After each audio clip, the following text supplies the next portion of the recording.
Hello, everyone, and welcome. Welcome to Genshin Impact. I know I said I wouldn't be streaming this, but I figured I would go ahead and get it out of the way and do Lyne's story.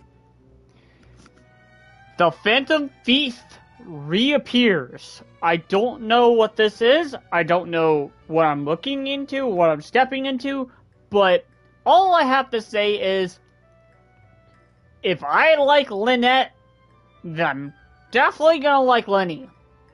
Okay, and I know I spelled his name wrong in this in the video, but I'll fix it once the stream is over.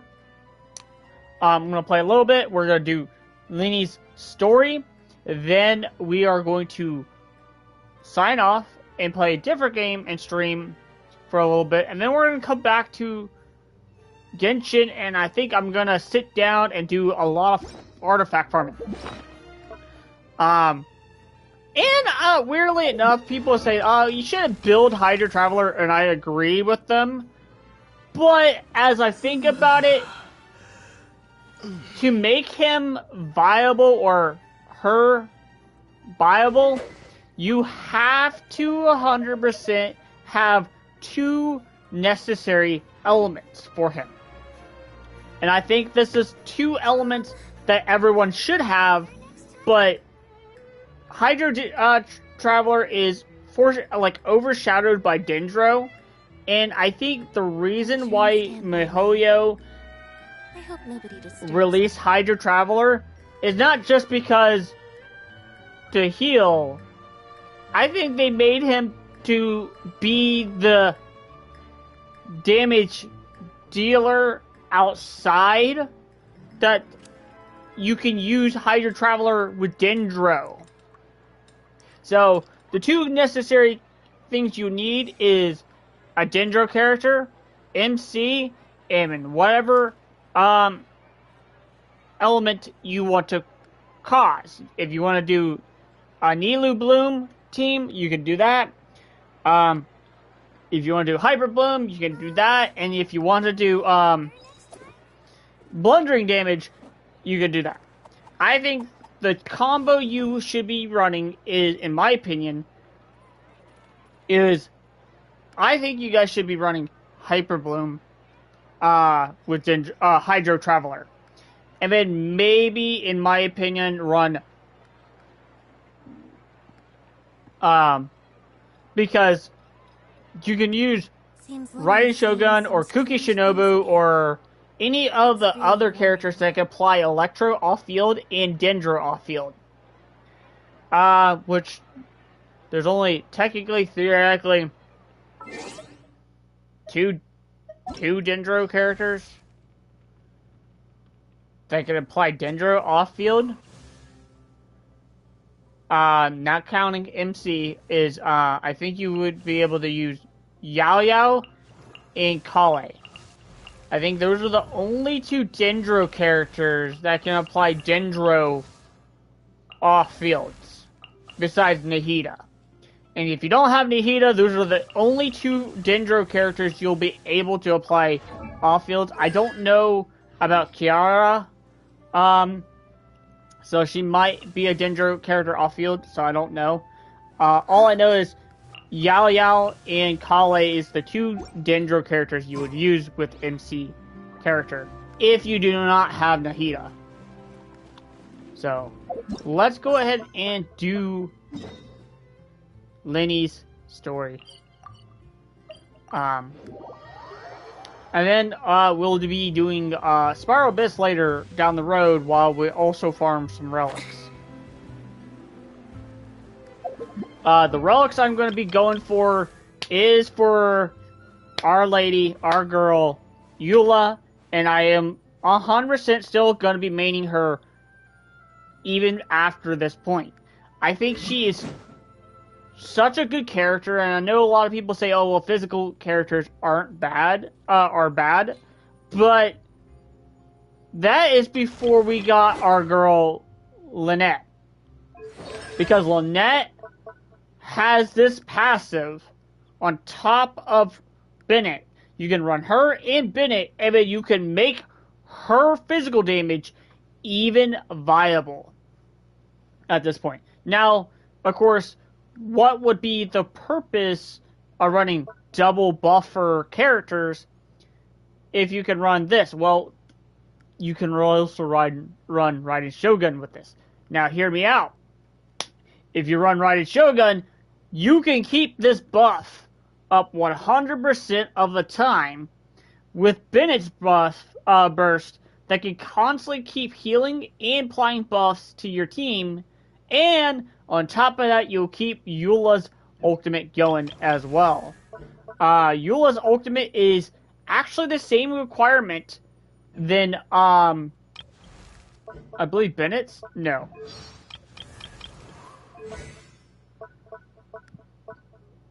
It's about the same requirement as, Lynette. And because I have C1 Lynette, she'll create Vortex, meaning that I'm going to be able to hit every single enemy in a group with Eula's ult. I think Eula is going to be... I think they made Lynette to be this good for physical characters mainly. So, but don't get me wrong, I think it's actually still doable to use other characters. I think Lynette is going to bring more to the table for physical characters down the road.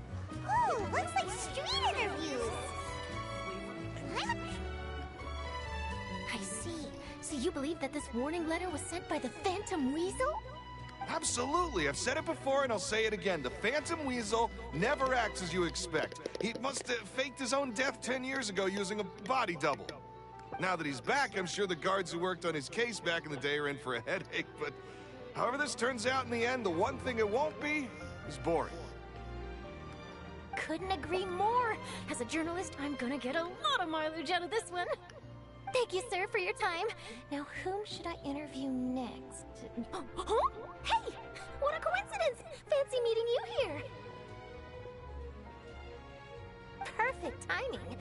So, the Phantom Weasel's latest warning letter. What are your thoughts? Yeah, this is the first time we're hearing of this one. Could you clue us in? Huh? Oh, sorry.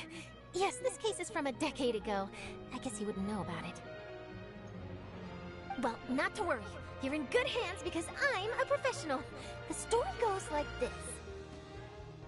10 or so years ago, a phantom thief became active in the court of Fontaine. Known only as the Weasel, nobody knew his true identity, and the authorities never managed to catch him.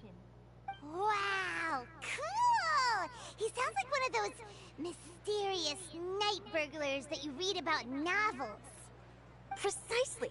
Well, except the part where they actually have a good reputation. Our Weasel targeted whatever people held dear, and no one was safe from his predations. He would just as soon steal a necklace from a rich merchant's safe as he would a toy doll given to a commoner child for their birthday. I know. The phantom thieves you read about in novels rob the rich to pay the poor, but this guy did not discriminate. Unsurprisingly, this didn't work wonders for his public reputation. Every man and his dog wanted to see him behind bars. Yeesh. So, did they catch him? Not exactly. There's a good chance that the Weasel would still be at large to this day if it hadn't been for an accident 10 years ago. A magician named Caesar fell to his death in a botched high-altitude escape performance. When the police went through his personal effects, they found a hoard of stolen loot and gadgets used for criminal activities. And that was how the Phantom Weasel's identity was revealed to all. Sure enough, thefts in Fontaine went down after Caesar's death. But today, 10 years on, the notorious thief has once again issued one of his warning letters and pasted it on the gate of the Opera Epiclese for all to see. I had to squeeze through the crowd this morning to get a photo as soon as I heard. Here, it's this one. So, this is the warning letter, huh? Let's see what he wrote. 3 days from now, when evening falls, I shall take from you that which you hold most dear at the Opera House, just as you did to me 10 years ago. This is, without a doubt, A clear declaration of criminal intent. After years of laying low, the Phantom Weasel is back with a vengeance. What once seemed like an open and shut case has been blown wide open again. But why has he reemerged now? And what does he want? I sense an epic scoop, and I'm going for it. Uh-oh. If this thief will steal anything that other people value, does that mean even we might be targeted? He might try to nab you, little Paimon. Aww. But Paimon doesn't want to get kidnapped. Well, he'd have to go through you first. You would stop him, right? Okay, the Of people course, have spoken. Paimon. It's clear that the public are very concerned about the Phantom Weasel's reappearance. Let's see, I've got a photo of the letter, my interview notes. Yep, that should be enough to form the skeleton of my article. It does feel like something is missing, though. Something exclusive. Who should I interview next? I need someone with a more concrete connection to the Weasel. Is that who I think it is? Lyne? Lyne! Magic, magician, Caesar, the Phantom Weasel! That's it! Let's go interview Lyne! You see, the original Phantom Thief Caesar was a magician too! And what do Phantom Thieves and magicians have in common? They both have an air of mystery about them. Perhaps there's a connection there. Are you serious? What sort of a deduction is that? Oh, relax! My journalistic instinct tells me that an exclusive news story is beckoning. Let's go. No time for delay. So, I want to make a comment on this, okay? I would like to see a actual story that we can play with, where I want to see more screen time of Lynette and Lyne.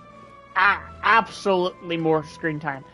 I think these are two of the most interesting characters in Genshin we had in such a long time.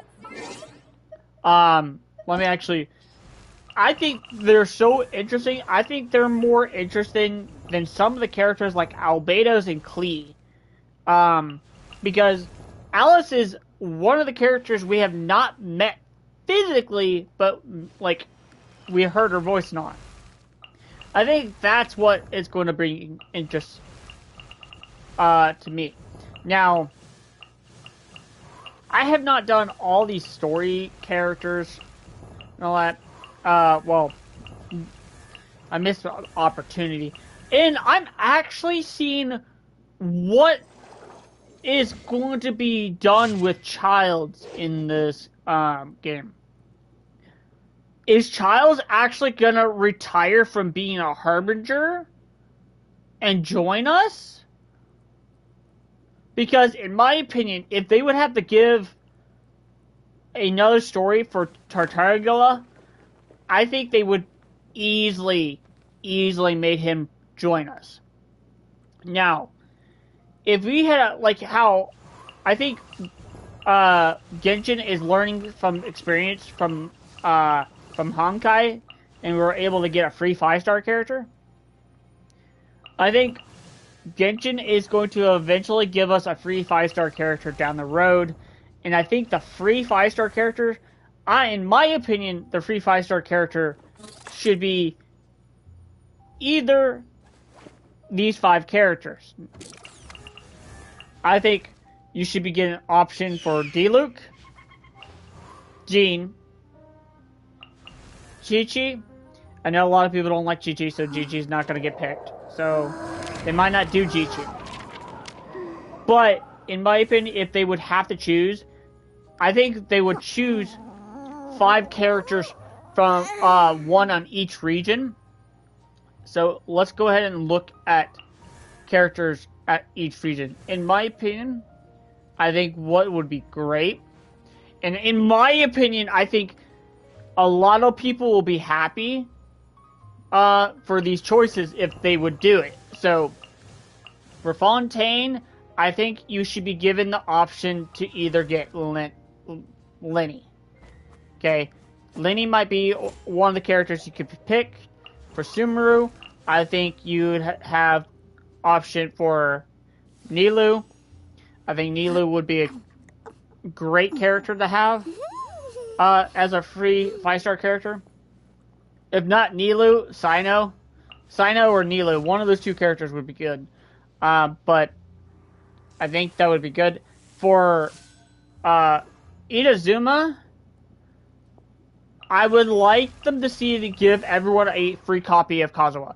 Kazuha is such a good character, and I have heard so much that I don't have him. But I think that would make up for all the stuff that they're making the Spiral Abyss harder. At this point, they might as well just give a free 5-star. And I think Kazuha will probably be the most picked character, unless you have Kazuha already. If not Kazuha, I think maybe Ito. For Leeway, I think it would either be Ganyu or not Ganyu. I would think it would be either Zhao or Ganyu. Zhao and Shinha, sorry. I think those would be the two interesting characters, in my opinion. Or Tartaglia. I honestly, maybe I'm wrong. Maybe we should do Zhao and Tartaglia, one of those two. And I think that would be really good. And then for Mondstadt, I would think maybe Klee. These bombs, so heavy. Or, well, it's either Klee or fucking Eula, because there's not many 5-star characters from Mondstadt that's not from the standard banner. I think they would add more 5-stars for Mondstadt characters down the road. But I think maybe having like Eula as a free character you can get, Kazuha a free character, Tartaglia as a free character to get, or fucking Sino, and then fucking Lenny. I think this will bring a lot of options, because you're not just, hey, I need another... So you'll have an option for a pyro character, an option for a electro character, animo character, a hydro character, and a cryo character. This would give you more options, and if they don't want to do it that way, at this point, you might as well just give one copy, give people option to get one copy of any of the Archons. That's 5 Archons we're getting. So down the road, we'll probably get the Hydro Archon, and I'm going to be summoning Zhongli. Okay? And if I don't win the 50-50, that is fine, because I think the Hydro Archon is going to be something interesting down the road. Wow, Mr. Magician! How did you know which card I picked? Oh, it's simple. Come closer, and I'll let you in on my secret. Magicians have a special skill called telepathy, which means we can read other people's minds. Really? Then, what am I thinking now? Well, first you need to relax, because I can see that you're clenching your fist in your mind, as if to say, no, I mustn't let him guess it. Aww. And now you're getting a little flustered. You're trying to find a way to empty your mind, to think of nothing at all. But the more you try to hide a secret, the easier it'll come out. You snuck out from home today, didn't you? You told your family a little lie so you could come out and play. Now, that's not a good habit. You can tell? Oh boy, you really can read my mind. Of course. Oh, and that's the end of my performance. You should really be heading home. Remember to apologize to your family, all right? They must be worried about you. All right, got it. Bye, Mr. Magician.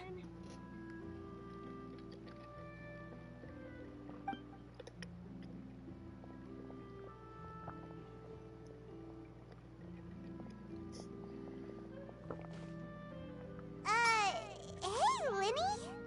Why, hello. We meet again. Are you looking for me? What's the situation? Well, why don't you guess, Mr. Telepathic? Oh, please. You didn't believe that spiel, did you? The power of telepathy is quite beyond me. I'm sure that child would beg to differ. Seemed like you were right on the money. That was nothing more than a little trickery. I made an educated guess based on his micro-expressions. That, plus the fact that he was the only kid here without his parents, and he looked as guilty as sin.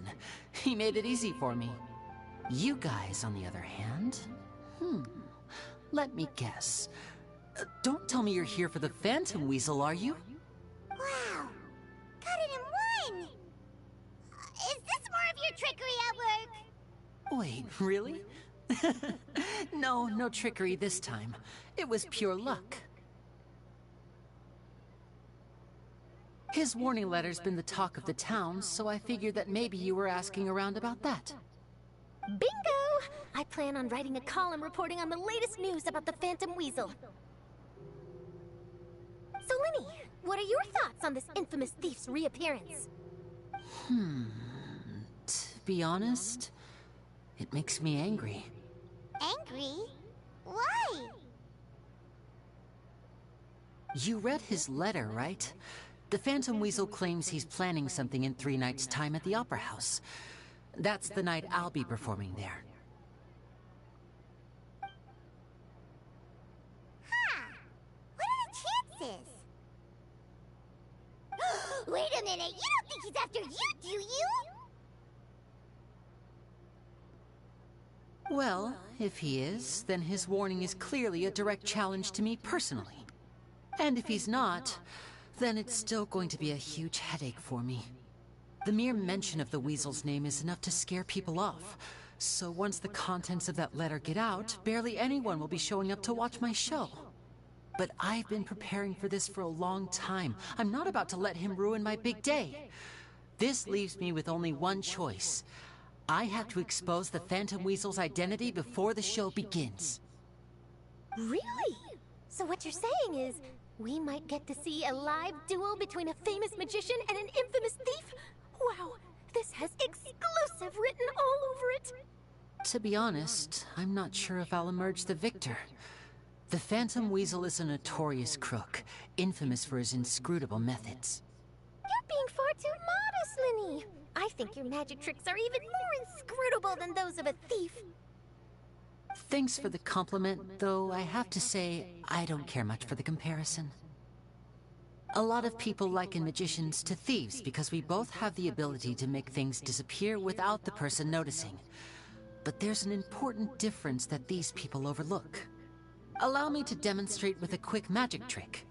Here, I have a flower, just an ordinary flower that was picked not long ago. Watch it carefully now. 3, 2, 1. It's gone! That's the question. Where did it go?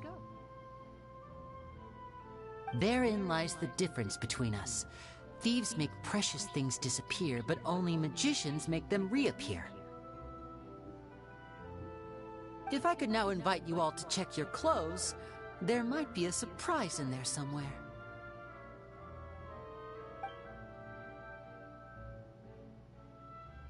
A surprise? Let me see!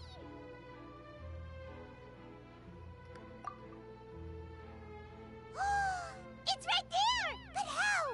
You haven't moved this whole time! What an outstanding trick! Sorry, Linny, it seems that my previous praise was woefully inadequate. Clearly, magic is the superior art form to theft. Don't worry, I didn't take offense. I just wanted to take the opportunity to perhaps change some of the preconceived notions you might have about magicians. Since Caesar's death, a lot of people associate magicians with criminality. It can be quite frustrating. I can imagine. Coming back to your trick just now, might I presume that you are well versed in floral symbolism? For example, magicians often use rainbow roses in their flower-related performances to represent passion and romantic encounters. But you used a Lumidu spell, which, if I'm not mistaken, allude to separations. I'm curious to know if there was any deeper meaning behind this choice? Impressive knowledge. It's no wonder you're such a successful journalist. But I'm afraid I don't know the first thing about floral symbolism. I'm just in the habit of using Lumidu spells in my magic. It sounds like something I should look into, though. I'll buy myself a copy of Fontaine's Floral Language Facts when I have some time. But it'll have to wait until this phantom weasel business is behind us. Well noted. In that case, this brings us to the end of our interview. I, for one, am looking forward to the final showdown between you and the thief. Please feel free to get in touch to update me on any further developments. Otherwise, I will of course see you at your show in 3 days' time. But let's hope the Phantom Weasel is caught by then. If there's nothing else, I'll be off. You've given me lots to work with here, and I've got no time to lose if I want to write that exclusive piece. I'll see you all later.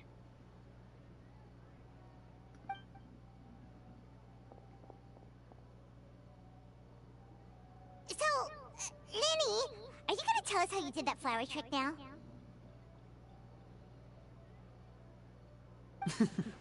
I'm afraid that's my little secret.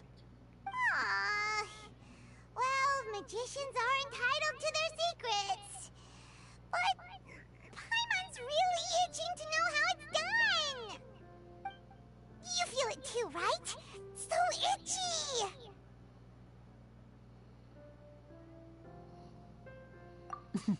Not so itchy then, huh? Well, since you're so concerned, how would you like to serve as my temporary magician's assistants and help me investigate? Magician's assistants? Oh, that sounds fun! Assistants are technically magicians too! Also, it'll bring us one step closer to figuring out how that darn trick is done! Shall we go for it?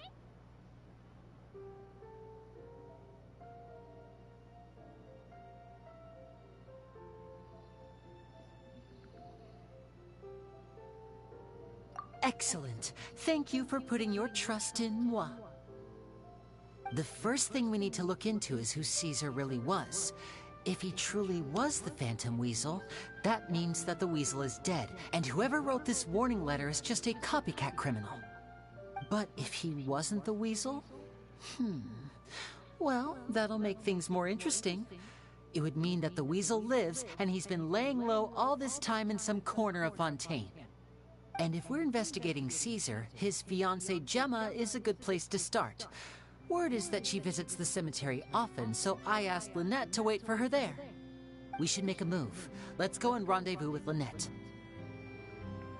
Hey.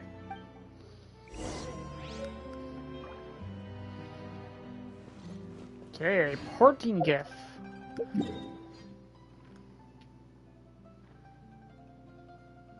Oh, shit. I guess we'll just go up here.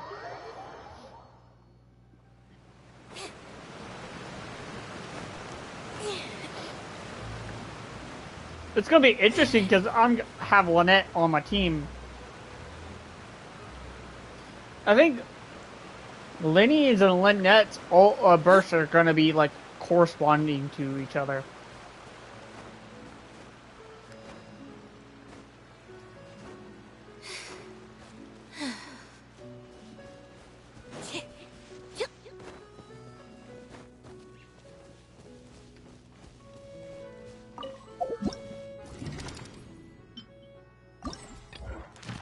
I've already completed all this, so...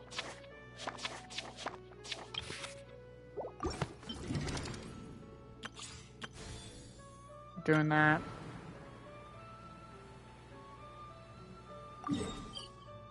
Alright. And because we already... I have to fight this boss at one point, so...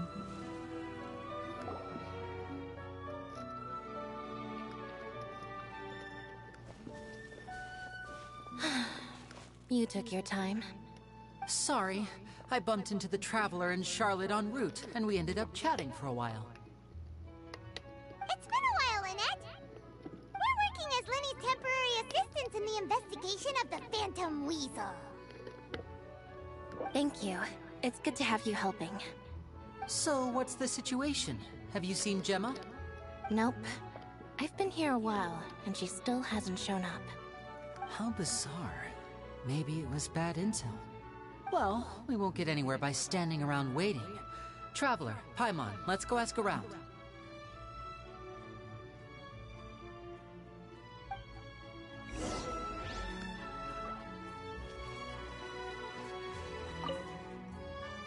Excuse me, good sir. Do you by any chance know a Gemma?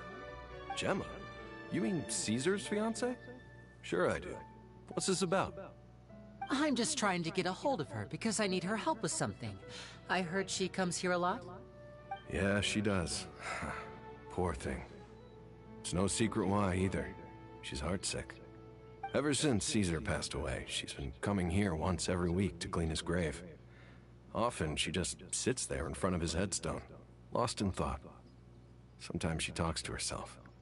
I asked her what she was doing once. She said she wanted to speak to him again.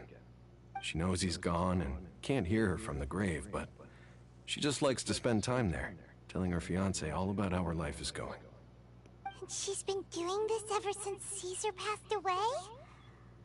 Oh, so 10 years. Wow.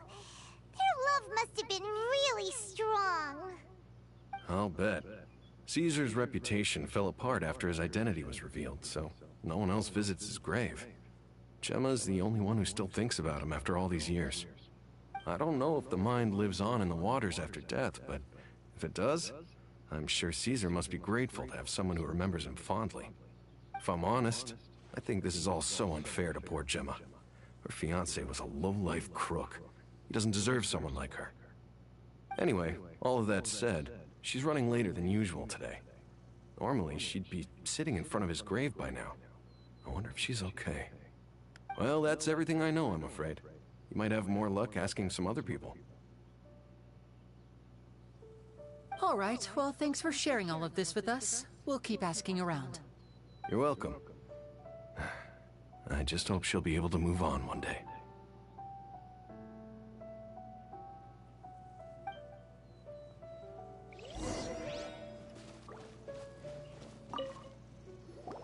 Did you hear the news? They're saying the Phantom Weasel's back. You're kidding.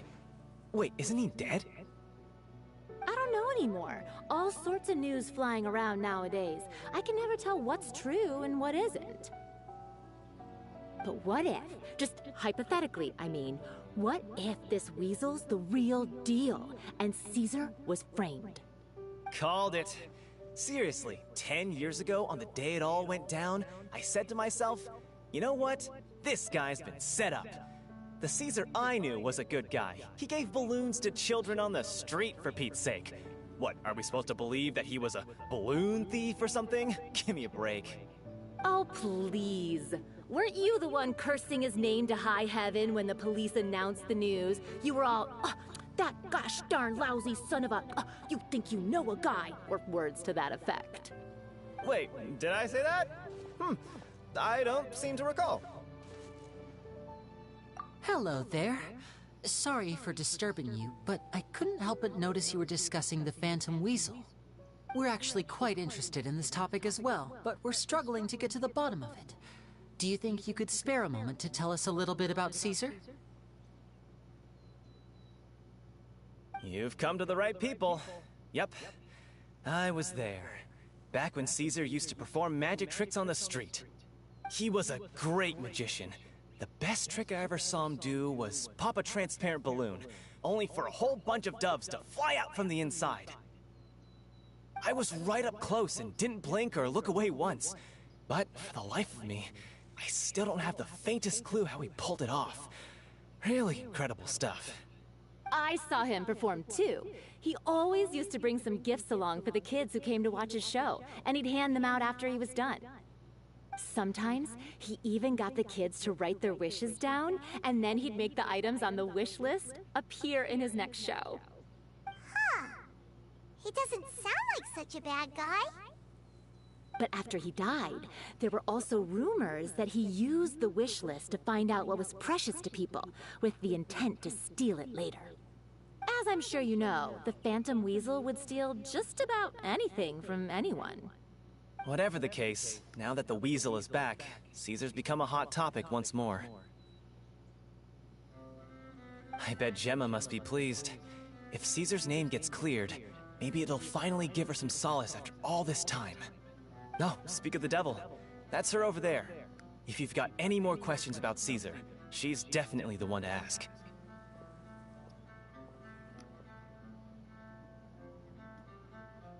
So that's Gemma. Is it just Paimon, or does it look like something's wrong? Wait, it looks like she's injured.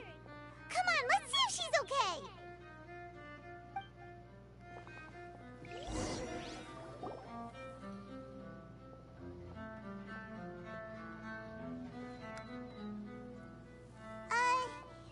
Hi there. You're Gemma, right?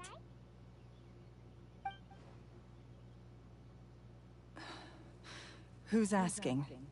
Don't be afraid, we mean no harm. It looks like you're injured. How bad is it? Thanks for your concern, but you didn't answer my question.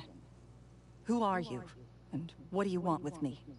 My name is Lyne, and this is my sister Lynette. My name's Paimon, and this here's the Traveler. We're investigating the Phantom Weasel. The Weasel posted a warning letter this morning. If he still lives, that means that Caesar was falsely accused. You knew Caesar better than anyone else. So if you're willing, we'd love to hear what you think about all this. I promise you can trust us. We won't hurt you. In fact, we'll do all we can to keep you safe. I never believed that he was the Weasel. Huh. I suspected as much. Okay, so going back 10 years, do you remember anything strange in the weeks leading up to the accident? Did Caesar have a falling out with anyone, for instance? No, not that I know of. Got it. All right, sorry for disturbing you. If you don't have any more questions, please leave. I want to be alone with him. She's lying. Judging by the look on her face, there's definitely something fishy about her. She's lying. She definitely knows something. That's fair. We're just a bunch of strangers who showed up and started questioning her about things that happened a whole decade ago. It makes sense that she'd be wary around us. In any case, I doubt we'll get any further here, so let's call it a day. Meet me outside Hotel de Boer tomorrow, and then we'll start the next step of our plan.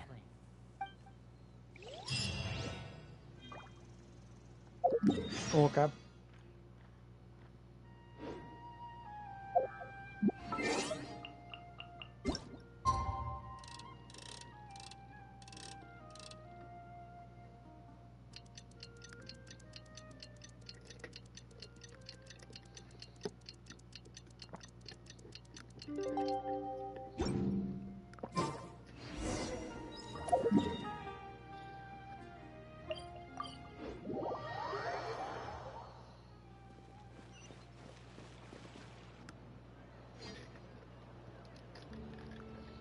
Over here.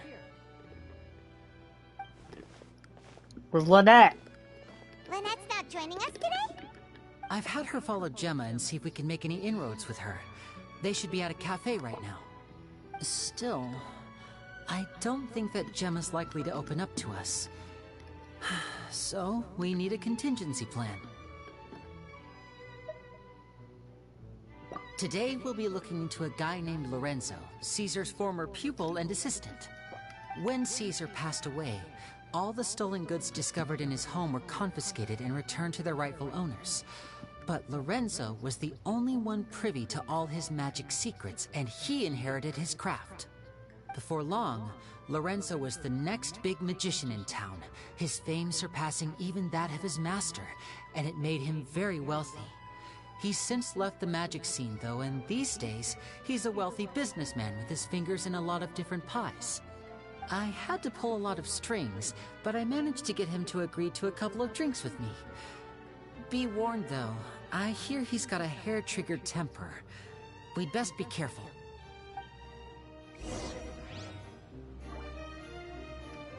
Okay. So I have a feeling this guy actually killed his mentor. Because why would you just randomly stop being a magician if you're making so much money?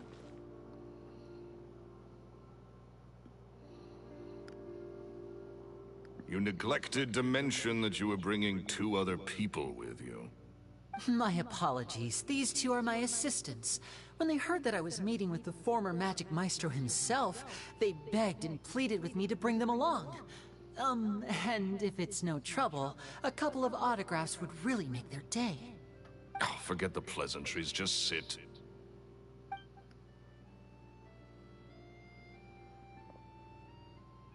Yeah, he's very hostile.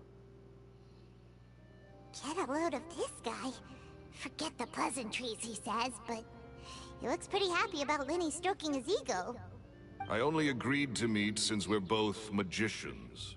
Do me a favor and cut to the chase. I have more important things to do than drinking. Much obliged, sir. As it happens, the matter I want to address is also related to magic. Yesterday morning, a warning letter from the Phantom Weasel appeared on the entrance to the Opera House.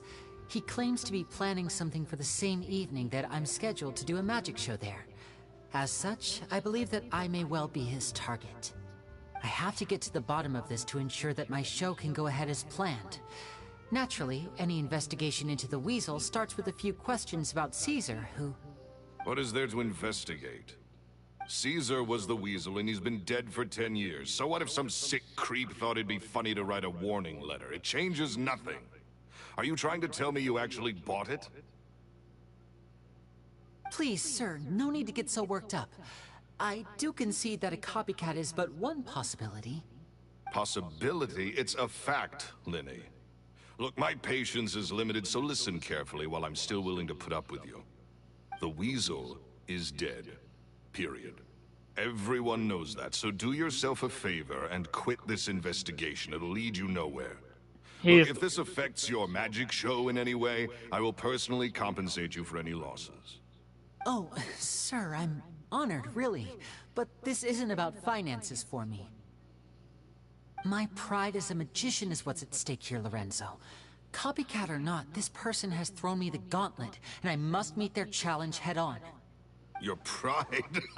Don't mince words with me, boy. Just tell me, what exactly are you seeking to do? I want to find out the Phantom Weasel's true identity. I have to know for myself what really happened 10 years ago. What would that accomplish? And what do the events of 10 years ago have to do with you, anyway? Look, you of all people should know that a magician never reveals their secrets. And in any case, dead men don't talk. So if you really care about your magician's pride, then you'll forget about Caesar and move on. Uh-oh. This is getting awkward. Lorenzo? Is that? Oh, it is you! I know that big, booming voice anywhere. What's up, my man?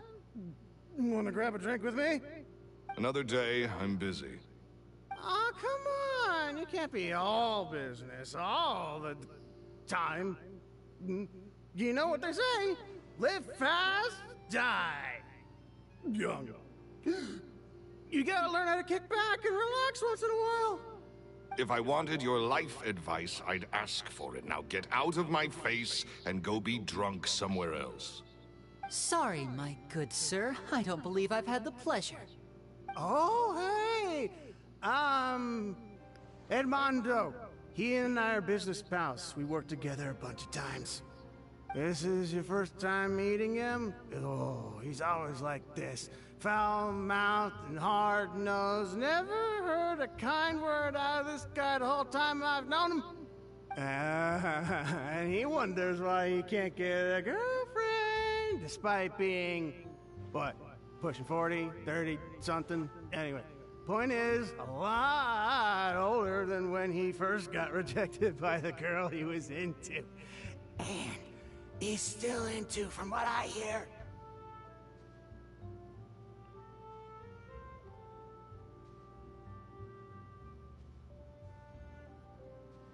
He's fishy. I think he is in love with Gemma and killed Caesar and trying to manipulate everyone. It was Caesar that was the thief. Shut up and get out of my face. Another word out of you and you can forget about doing business with me ever again. Do I make myself clear? Sorry, I may have had a little too much to drink. All right, I'm gonna leave. Don't work too hard.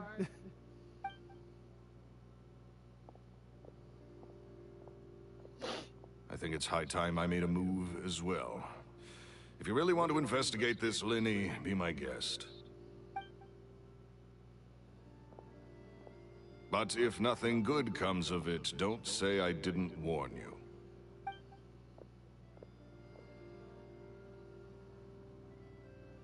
Well, that fell to pieces in a rather spectacular fashion.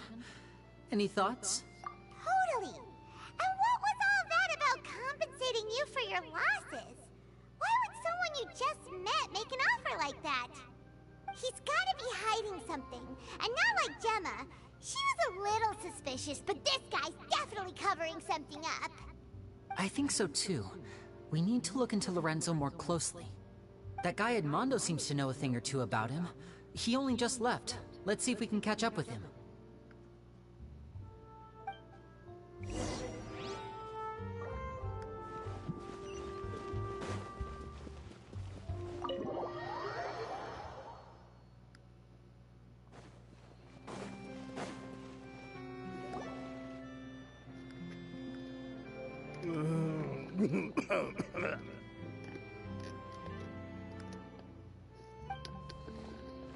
You okay there? Who are you? Oh, it's you guys. Don't worry about me. I must have had one too many. I just need to ride it out. I said way too much back there, didn't I? Yeah, I nearly talked myself into complete financial ruin. Note to self, no more drunken chats when Lorenzo's around. So, he was serious about threatening to cut you off? Ugh, Paimon knew he was a bad egg. Hey! Keep your voice down. Don't go prying into Lorenzo's personal affairs. Bad things happen to people who ask too many questions. Or make an enemy out of him. What kind of bad things? Don't even ask. I'm sorry. I'm gonna have to cut this conversation short. I'm not crossing that line again. And take it from me, trouble with Lorenzo is one thing you don't need in your life. There's some flare up back there. I don't know what you said to him, but clearly it touched a nerve. That's not a good sign. You're too young for this. Don't get in over your head. I'm leaving.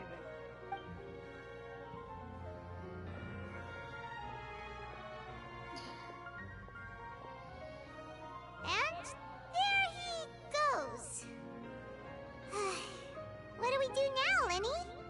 Shh! I think we're being watched. Someone was listening in to our whole conversation.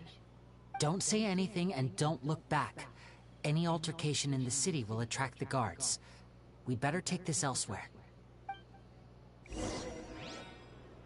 That's the reason why he dipped out.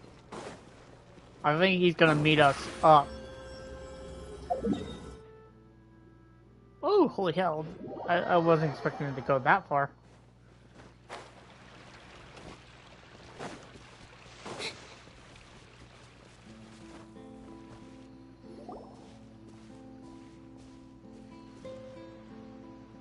You followed us a long way. Why don't you come out and introduce yourselves? So you're Lyne. And where's your sister? Ain't she with you today? Save us the trouble and go fetch her for us. Let's not drag this out. Paimon doesn't like the tone of your voice, mister! Who sent you, huh? Save your questions, missy. You ain't gonna need answers where you're going. Capiche? Looks like we can't avoid this fight. Now, I'm not the strongest fighter, so I hope you're ready to back me up. Don't worry, we got this! Not the strongest fighter, watch. Step right up! Over here! Be amazed! Surprise!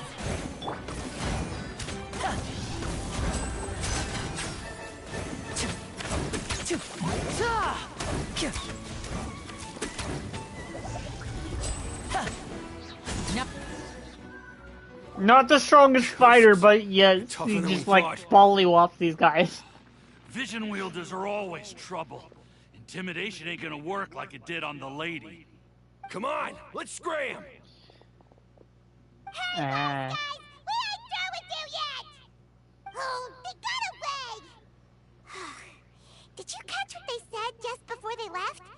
Something about intimidating someone else. Sounds like they just wanted to rough us up as a scare tactic, and they've already done it to someone else, but who? You're right. She was injured when we saw her yesterday, and she acted like she had something to hide. Maybe she was too scared to tell us the truth because those guys had threatened her. Well, if that's the case, she should be more willing to open up to us once she learns that those thugs won't be bothering her anymore.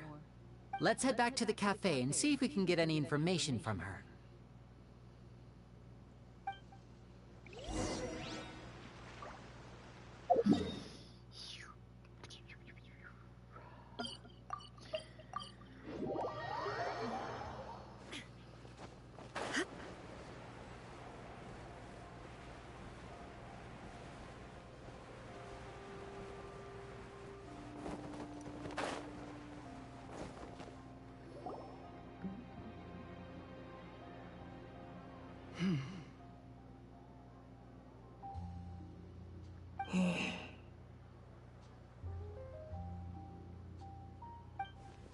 Gemma? You again. What is it this time? We just ran into the men who've been threatening you, and we gave them a taste of their own medicine. So, you can relax now. We're here to protect you. What? Why? I didn't tell you anything. Why would they come after you? Sounds like they're no strangers to you. That's putting it mildly. I know them all too well, and I hate them with every fiber of my being. It's been 10 long years, and still every time I try to look into Caesar's death, they show up and warn me not to do anything stupid. How do I know I can trust you? Do you really think you can get to the bottom of it all? And why are you doing this? I'm afraid I can't reveal all the details just yet, but I can promise you this. I will expose the Phantom Weasel's true identity. Because you see, this is a personal matter of the utmost importance. I give you my word. Trust me. Okay. How can I help you? I've heard that Caesar used to have a magic workshop where he kept a lot of his personal effects. If possible, I'd like to take a look at them. Do you know where it is? The Fleuve Sonde. But the place was sealed up by the police after his death, and no one's been there since. I also know that the Fleuve Sonde is dangerous territory. Lots of hostile groups lurking around. If you're serious about going there, please be careful. Understood. Lynette, you stay here and take care of Gemma. Don't let her come to harm. Got it. But if I'm staying here, I'm ordering dessert. I mean, bon appetit, but stay sharp, too. They're likely to come for you while I'm away. Okay. If I'm staying here, I'm ordering dessert. I'll start taking this more seriously now.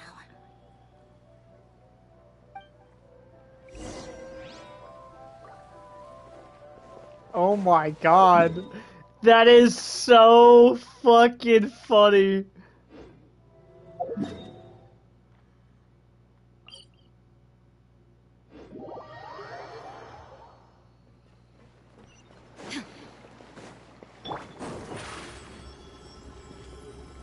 Over here.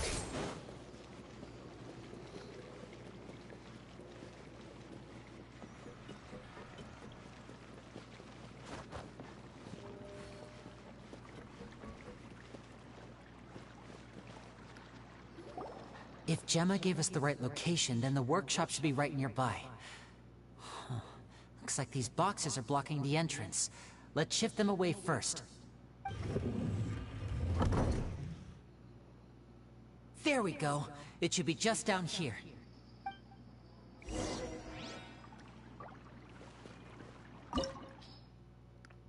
Enter the workshop. And we're gonna have...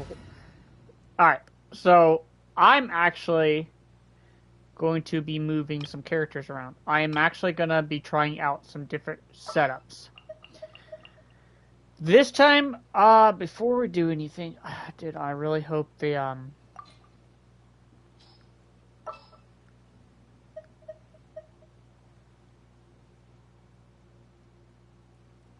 okay, what I'm gonna do is...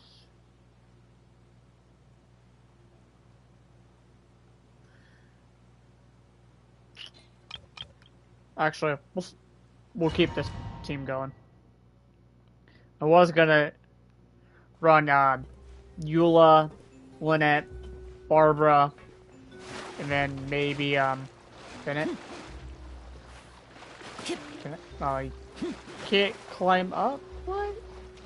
Oh.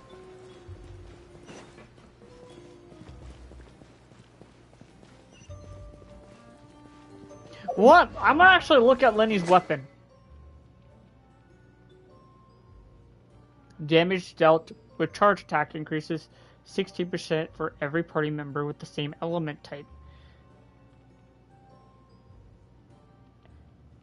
Types as the wielder includes the wielders themselves. Gains 1 when their wielder has 1, 2, or 3. Be increased 16, 32 to 48 if the wielders. Alright, so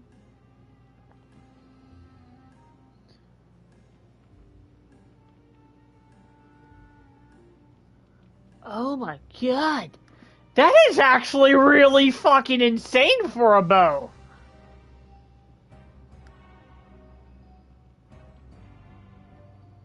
Is this gonna be the new Ganyu weapon?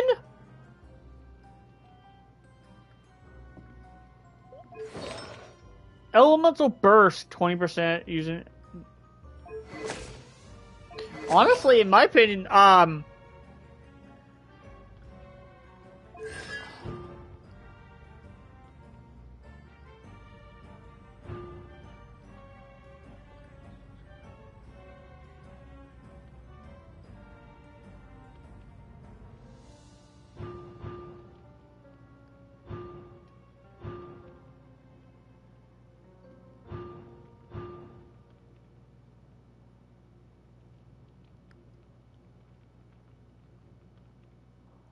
what the fuck?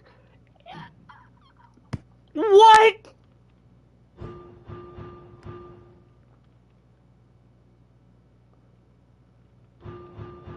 Is Lenny the new fucking meta character now?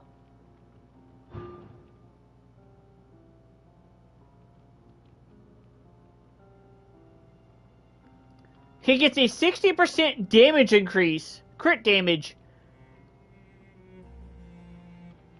at C2. Reduces the pyro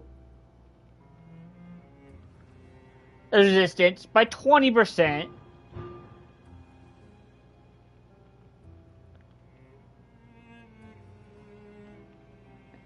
I mean, does... What the fuck?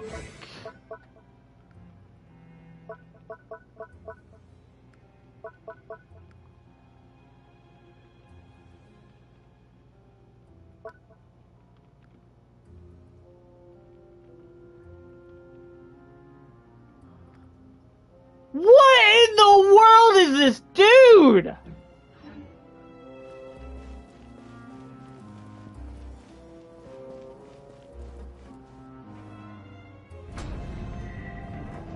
So this was Caesar's workshop. Nothing suspicious here, just normal magic props. Let's head in further. We're gonna have to be using this guy more. What was that? Oh, is this one of Caesar's gadgets? Guess we must have triggered some sort of device.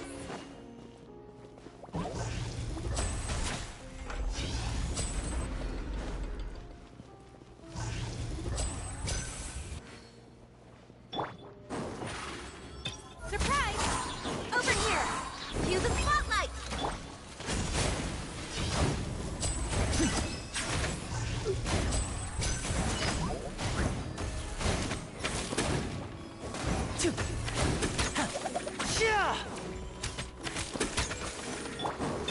Surprise!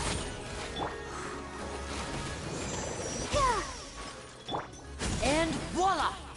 Holy shit! Look, 31,000 with his skill!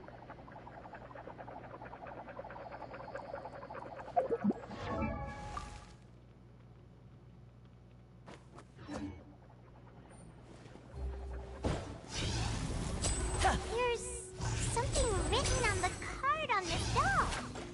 Let's take a closer look.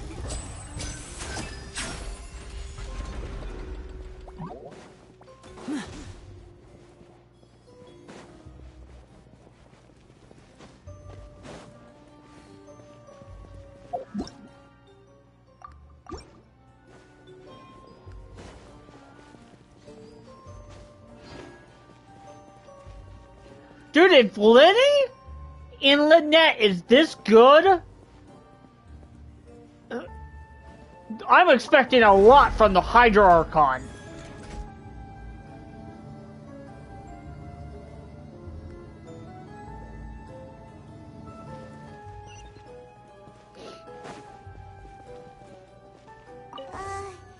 These magic boxes are moving. What do we do? One of them looks different from the rest. Let's investigate.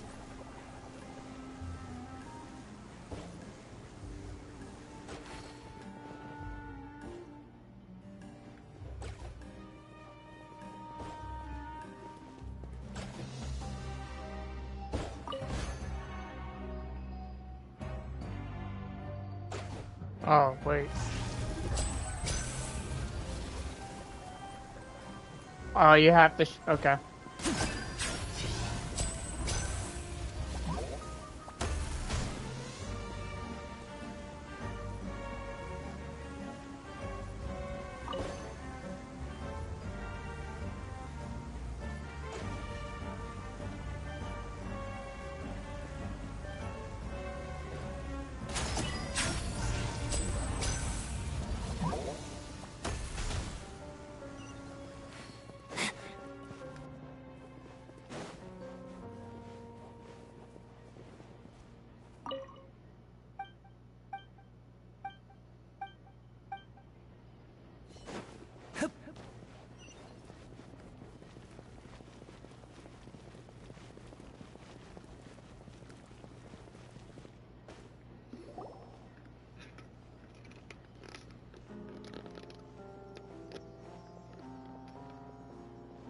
That's weird.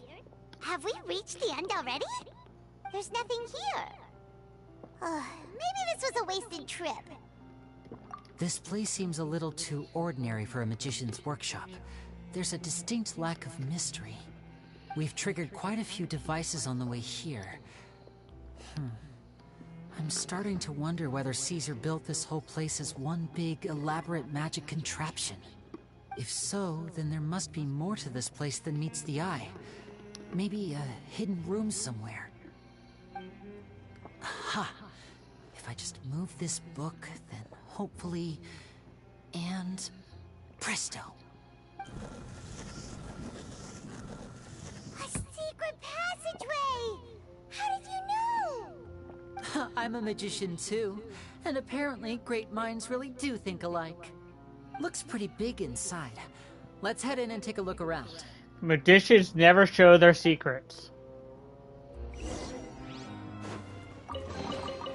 Even if they're hiding something. Okay. And that, boom. And boom. Pop. A round of applause!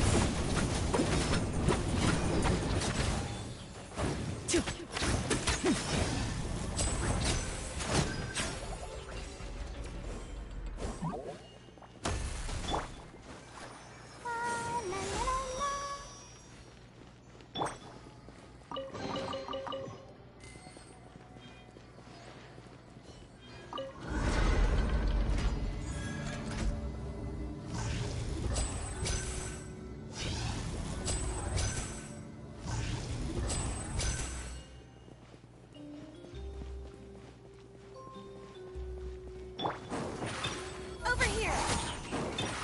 Surprise! Let the magic begin! Now disappear!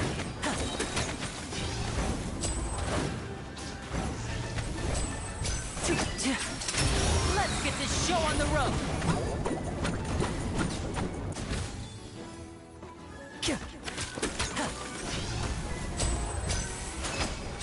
Step right up! Jesus.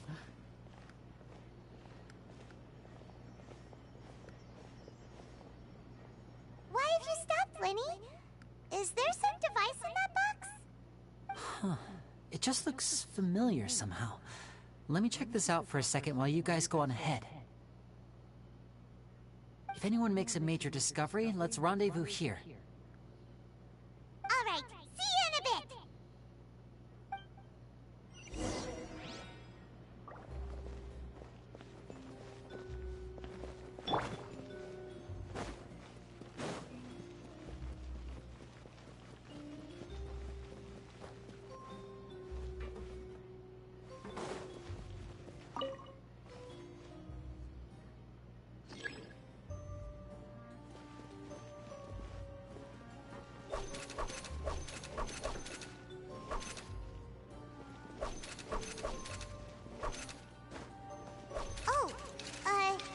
Seems like we can't step on the same tile twice. Guess we've got to finish it in one run, huh?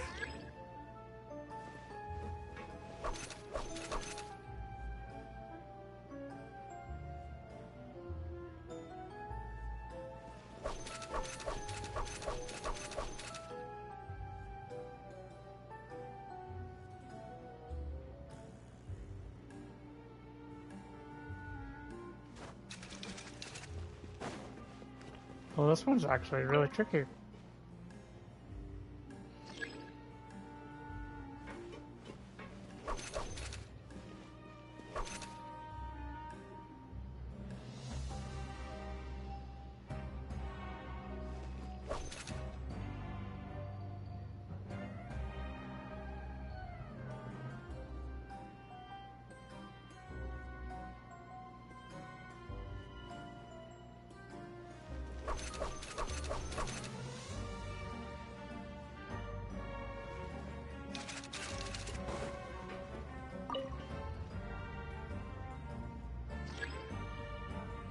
Hold on, maybe start on this side first.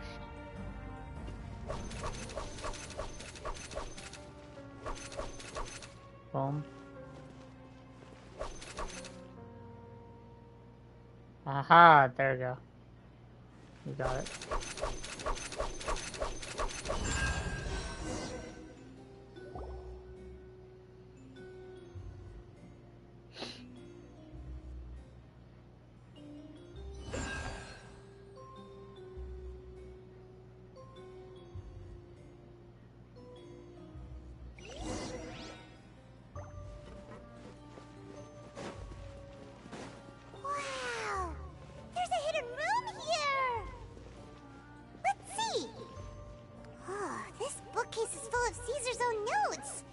he wrote a lot about the principles of magic. Whew. Much too advanced for Paimon. This book's thick as a brick! Let's take a peek inside it, shall we?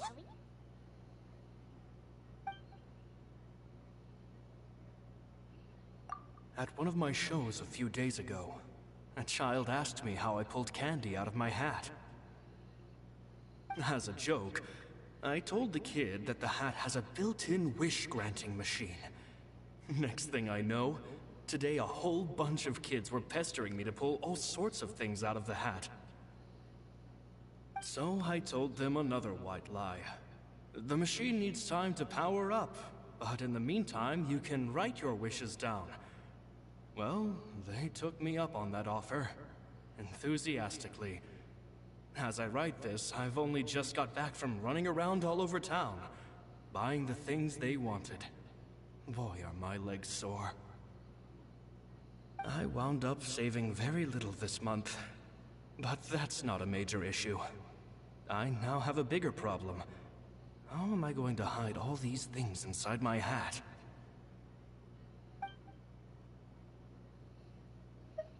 Two children came to talk to me after today's show. I don't know why they were out on their own.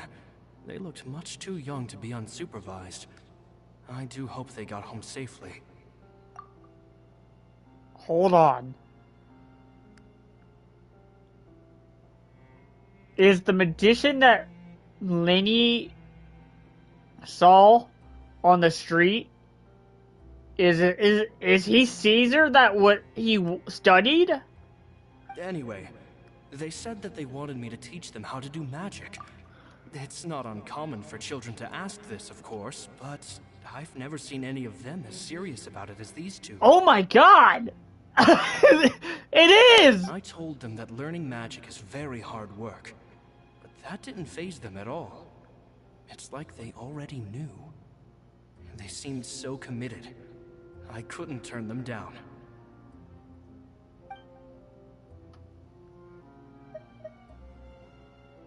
It seems like something's bothering Lorenzo lately, but he won't open up to me about it. Surely he's not upset that I agreed to teach those two children. I'll have to talk him around. I have a good feeling about those kids. They're naturally talented, and it seems like they're not new to the world of magic. They have all sorts of fantastic ideas. All I'm really doing is helping them develop a more professional standard training plan. They wanted to call me Master, but I told them they absolutely mustn't. Any magician worth their salt could have taught them what I have. They're the geniuses here. Compared to them, I don't deserve to be called any sort of Master. With time, I have no doubt that they could become far greater magicians than I. My only concern is why they're so mature for their age. I fear they've had to grow up too fast. I don't dare to imagine what they must have been through. Gemma thinks so too. She doesn't like being around them. Says that their eyes are too piercing. They don't bother me, but then again, I've never been the sharpest tool in the shed.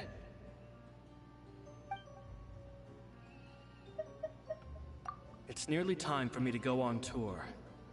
I asked the two kids if they'd like to come with me, but they shook their heads. I once overheard them talking about their father and their mission. Sounds like their parents have other plans for them. I guess we'll be parting ways soon. It's only been 10 days since I first met them, but I think that I've gotten a feel for their personalities now. They're very tough, but also very cautious, and they trust no one but each other. This, I fear, is not a good habit to have. They hide things from me too. For example, when I asked them where they live and why they wanted to learn magic, they lied. That's the thing about children.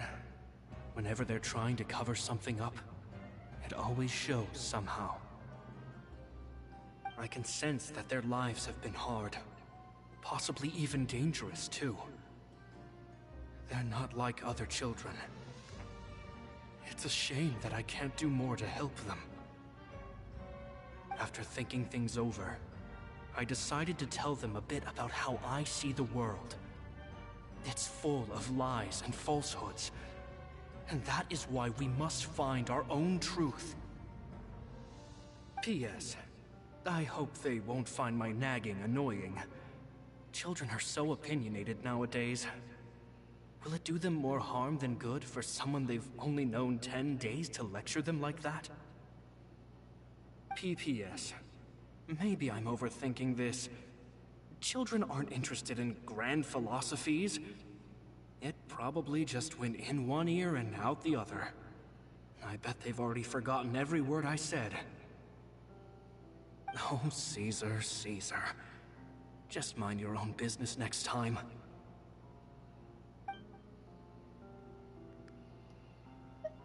Damn. Caesar actually got attached to Lyne and Lynette. Two magic geniuses with a father and a mission, huh?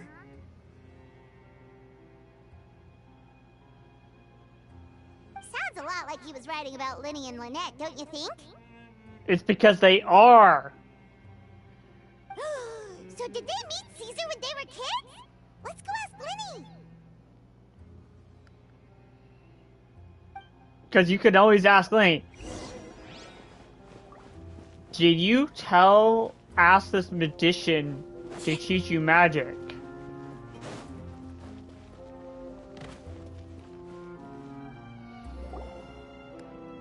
Lyne? Shh, hold that thought. As I expected, there's a lot of fishy things going on in this place. Fishy? Uh-oh, what have you found? All in good time. Before we go over our new leads, I want to tell you how a high-altitude escape is performed. First, the magician slots themselves into a magic box in full view of the audience. The box is then suspended high in the air, and a short while later, the base automatically opens. At this point, a dummy will fall out of the box, but it looks real enough to grab the audience's attention, and they start wailing and screaming. Meanwhile, the real magician, who has by now blended into the crowd, waits for a good moment to make their appearance and put on a hysterical performance. Oh no! Is that me? Did I just fall to my death? Very vivid description. Paimon can really picture it. And then what? The audience's gaze then turns to the magician, and by the time they realize what's happened, the dummy has vanished, as if everything that just happened was some sort of shared illusion. Of course, that's just how I think the process should work, theoretically speaking. The inventor of this trick never performed it successfully. When the box opened, Caesar was the one who fell out, and not the dummy. So he failed. He fell right to the ground from the highest point of the opera house. No one could hope to survive that fall. Not without a vision, at least. And no one else has ever attempted this trick since. My understanding of how it works is just based on what I could gather from his notes and the relevant gadgets here in his workshop. So Caesar's famous high-altitude escape has never been done, huh? Paimon was about to say how cool it would have been to see it in person, but if it's that dangerous, it's probably for the best that no one else tries to do it. Wait a second. So if a dummy's supposed to drop out of the box, then where does the real magician go? How does he get out? Glad you asked. That brings us to the secret of said box. This box right here is the one that Caesar constructed himself to use in the performance, and it's not as simple as it looks. Inside, there's a device that only the magician himself would know about. Once the magician's inside, and the box is lifted up into the air, the audience's view of the box is fixed at a certain angle. From where they're standing, they have a clear view of the front, sides, and bottom, but the back and the top are now no longer visible. At this point, the magician presses a button inside the box, opening a secret door out of view. He then escapes through this trapdoor onto the Opera House roof, waits for the dummy to fall and distract the audience, and quietly returns to ground level. That's way simpler than Paimon imagined. Even Paimon could probably do it. Well, there's a little more to it than that, of course. The hardest part of this trick is controlling the audience's mood and reactions. That takes an exceptional degree of showmanship. There's the falling dummy, the miraculous reappearance, the pompous performing. Maybe the magician would even have themselves tied up before it begins to strengthen the impression that there's no escape. Many days and nights of careful research and painstaking practice would have gone into this, all culminating in a performance just a few minutes long, but one that still manages to transform the shock and grief of a tragic accident to the joy and laughter of a mesmerizing magic trick. Caesar was a highly accomplished magician. But unfortunately, even he didn't manage to pull it off. So, how did it go so wrong? You said you found some fishy stuff here. Have you figured out what really happened? It was jammed. I can make a pretty good guess. I looked into the case files. The magic box Caesar was using at the time of his death had the secret button I mentioned positioned on the right-hand side. And sure enough, he always used his right hand as his dominant hand in public. Okay, nothing suspicious there. But here's the strange thing. Most of the devices in this workshop have the mechanism on the left-hand side, including this box right here. Which leads me to believe that Caesar was in fact left-handed. Because a magician can't afford to have their most basic habits stand out too much. People naturally focus their attention on the most important details of the task or situation at hand. But a magician needs to be able to redirect an audience's attention at will, so as to avoid arousing their suspicion. The essence of magic is getting people to believe a lie. If even the truth raises eyebrows, the falsehoods become all the more difficult to mask. And so, Caesar trained himself to use his right hand to align with his audience's expectations. Great magic always requires sacrifices. But in his most stressful and nerve-wracking moments, and when no one was watching, reflex would kick in and he'd use his left hand. That's why he set his gadgets with the mechanism on his left. Exactly. I think that's likely what happened. Caesar would have been under a lot of time pressure during the escape. He'd have had mere seconds to open the hidden compartment, retrieve the dummy, then open the secret door and make a swift escape. But I'm sure he was confident. He would have rehearsed countless times to the point where it was second nature. He'd barely need to think about what he was doing because muscle memory would guide him through. So he opened the compartment, took out the dummy, checked everything was in order, and then went to leave. With his left hand, he reached for the button, and suddenly, his heart skipped a beat. It wasn't there. Much like when you reach for your keys but find your pocket empty, his mind needed a moment to process what was going on. Instinctively, his left hand would keep feeling around for the missing button, maybe for another second or two, until the bottom of the box gave way. With the stakes being as high as they were, just a 2-second delay cost him everything. The authorities would find nothing suspicious and conclude that his death was due to his own error. When in reality, someone switched the boxes, and they did it to murder him. But how would they be able to make the switch without being noticed? That would be difficult to pull off, no? It would have to have been someone who knew that he was left-handed, and who could move his props around without arousing suspicion. Someone who was always by his side. Isn't that right, Lorenzo? You just couldn't let sleeping dogs lie, could you? There's not a lot of people who'd go to all this trouble for some magician who died 10 years ago. I didn't want to have to do this, you know. Silencing you the hard way just creates more problems for me to deal with. But I gave you your chance. I hoped you'd do what's good for you and back off like the lady, but you disappoint me. You mean Gemma? So you are the one who's been threatening her! Yes, although however stubborn she might be, she was never much of a liability. But you people, you never even knew him, but for some reason you just wouldn't drop it. Which is why You did you know can't him. leave this place alive. Take them out, and make it quick. Do your worst!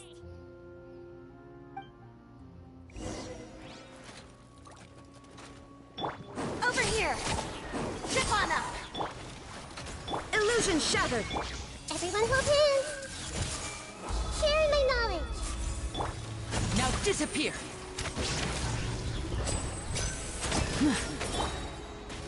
Come on! We can do it! Grow, grow, grow! There is no escape! Over here! Cue the spotlight! Surprise! A round of applause! And voila!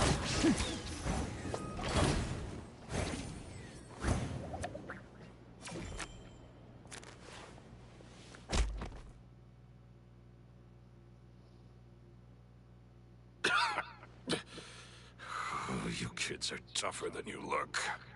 Had enough yet, Lorenzo? Your cronies can't help you now. I think it's high time you started talking. And what I'd really like to know is, why did you murder Caesar? If I had a Mora for every time you said that man's name. Of course you idolized Caesar, everyone else did. But I was the real genius magician. Me! He was just an amateur who did cheap tricks for gullible children. I was the one who made magic into the fine art it is today. The aristocrats doffed their hats to me! So it was jealousy. Jealousy. Hatred, more like. I hated Caesar. All he cared about was his magic. He lived and breathed it. He poured everything into his street performances and his stupid tours like it was just a hobby to him, never bothering to think about Mora. What sort of fool devotes their life to the art of deception and never has a Mora to show for it? But the people loved him, didn't they? Oh, how they looked up to him. No one gave me a second look. All I ever heard was, "Oh, your master's amazing, isn't he?" Amazing. Yeah, so amazing that he was completely broke. Every other apprentice was living it up at their master's expense, but no, not me. I put in all the work, mastered all the skills, and it brought me nothing more than the life I already had. He forbade me from using magic to trick people out of their Mora. There was nothing he hated more than that. And with his reputation in Fontaine, it was too risky for me to go it alone. As long as he was alive, if I dabbled in my own brand of money-making magic, he would expose me, and it would destroy me. I had to kill him. There was no other way. He had to go. And this was your only motive? It was reason enough. What other motive would I need? Well, I was under the impression that there might have been other factors at play. For instance, maybe you were in love with Gemma, but she was engaged to Caesar. In love with Gemma? Don't be ridiculous. Guess I was wrong about that then. Next question. Are you the Phantom Weasel? I am. Caesar was so strict with me. He insisted that his way was the right way, that the sole purpose of magic was to bring joy to the world. I never bought into any of that. I was more interested in the practical value of magic. Sure enough, it helped me fill my pockets with all kinds of valuable treasures. Oh, yeah! Charlotte told us that the weasel would steal whatever people valued, no matter how much it was worth. That's just how it looked from the outside. What would any thief want with second-rate loot? I've only ever targeted high-value items. I stole cheap things as a way of practicing my craft. It was other people's overactive imaginations that conjured up the preposterous image they then dubbed the Phantom Weasel. So, that's the story, huh? Well, I hope you're ready to tell it all over again during your trial. What choice do I have? You're a pack of wolves, and you've got me between your jaws. You've seen what's here, and my last-ditch effort to stop it getting out has failed. What else can I do? So be it. I've enjoyed power and wealth for the last 10 years, the likes of which Caesar could never give me. I wouldn't choose for things to end this way, but I regret nothing. Very well.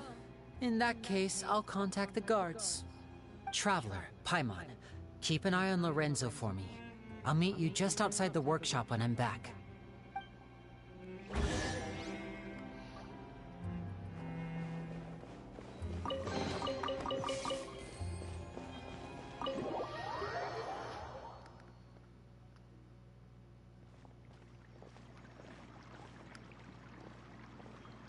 Lyne has told me the whole story. Lorenzo, do you confess to the murder of Caesar and to framing him for the Phantom Weasel's crimes? Look who's finally developed a conscience. What kind of disciple murders their own master? I hope it was worth it, because there'll be hell to pay.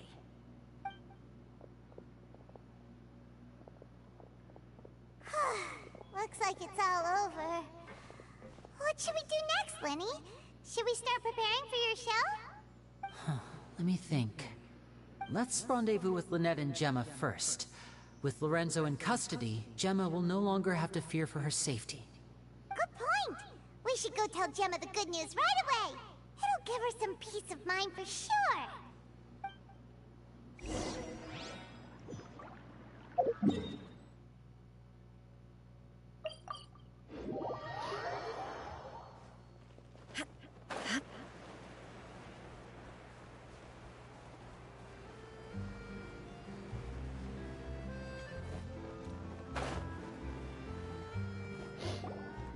Ah, you're back. You were so quick. I've only just finished my third dessert. Your third? Lynette, come on, we've talked about this. Everything in moderation. You're not gonna have any room left for dinner now. It's fine. I'll shift to exercise mode and jog off the excess sugar. That's besides the point. Well, it's done now. But try to eat a more balanced diet in the future. Point taken. Oh my Did god. everything go okay? Of course! Lorenzo was no match for us. The guards are taking him into custody as we speak. Gosh, that's amazing. I'm sorry, I still didn't know if I could trust you, but now it seems I can. I had my suspicions about Lorenzo, but It's okay, we understand. He did threaten you. Paimon would find it hard to trust strangers in your position too. But you don't need to be scared anymore. Everything's gonna be okay. Sorry. My emotions are all over the place right now. I've been waiting for this day to come for so long. I always wanted to report Lorenzo. He took all of Caesar's property, which I found suspicious. But I had people watching me all the time, so I couldn't risk looking into it. I was so afraid. I was scared he'd do something terrible to me, and then no one would be left to visit Caesar's grave. So I never had the courage to speak out. Thank you all. Truly. Thank you so much.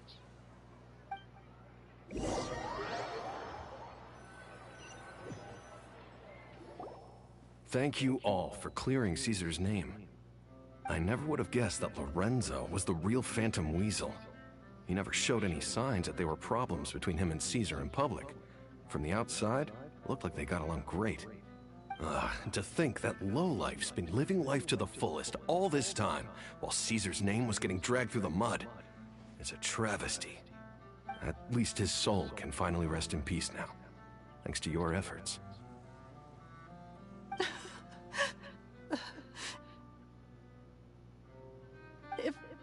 If only I'd realized before it was too late. Don't blame yourself, Gemma. This isn't your fault. Yeah, you still have the rest of your life to live. Caesar wouldn't want to see you spending it feeling guilty. Cheer up, Gemma.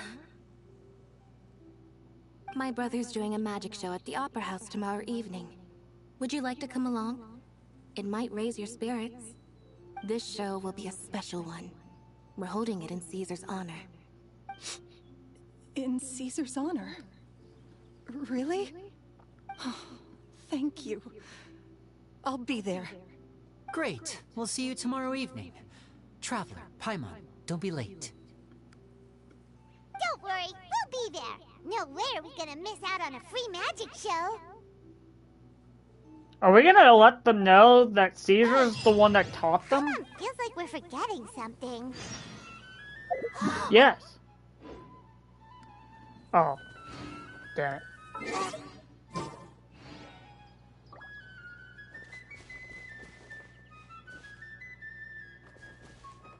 Okay. I literally interrupt Paimon. What was the time? What time? 8.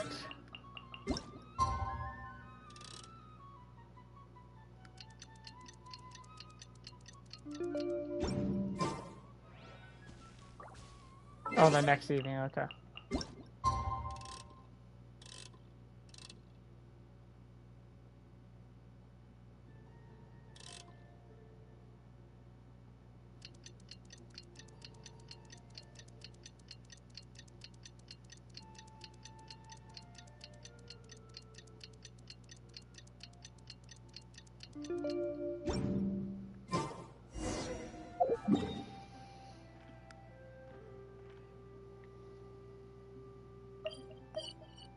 Nope. Nope, nope, nope, nope.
Paimon's excited to see another of Linny's magic shows!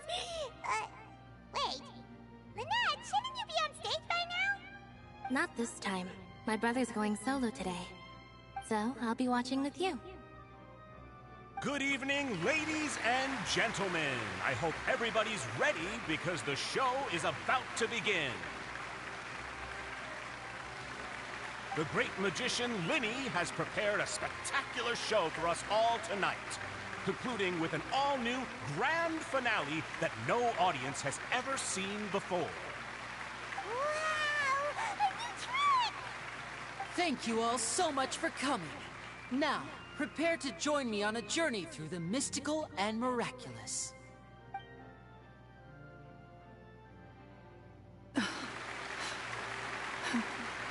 Exciting stuff, isn't it? Yes, it's just... It reminds me of him. No wonder. Caesar was a famous magician too. So, how did you two first meet, Gemma? Hmm? Well, I was out on the street once, and I saw him performing for little children. Children love magic, because they're willing to believe in things that can't be rationally explained. Caesar had this amazing way of bringing them into a dreamlike world.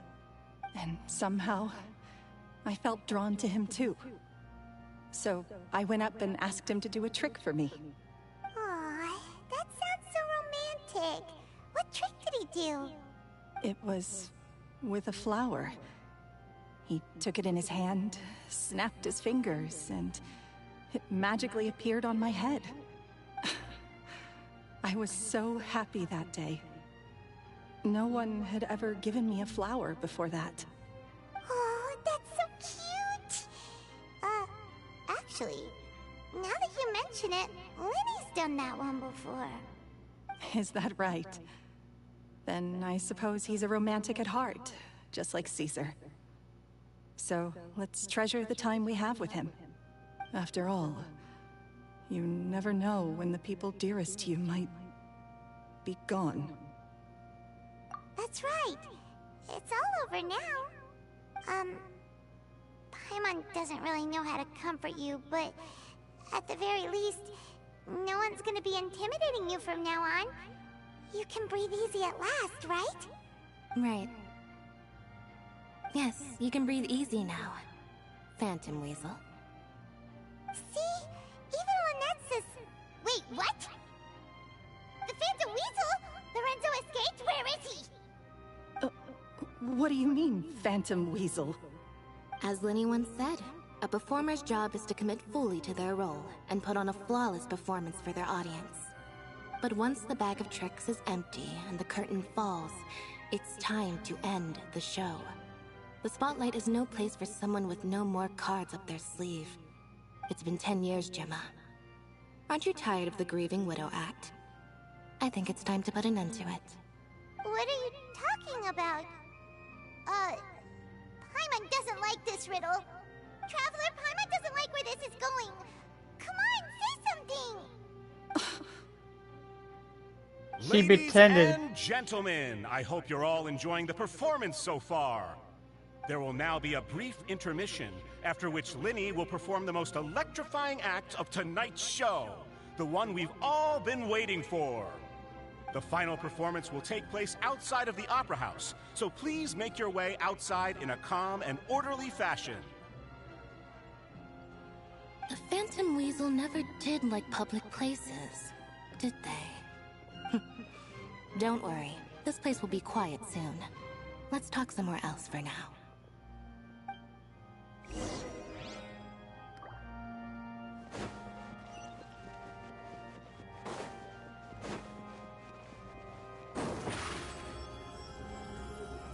Over here! She faked the Phantom Weasel to get Lorenzo caught.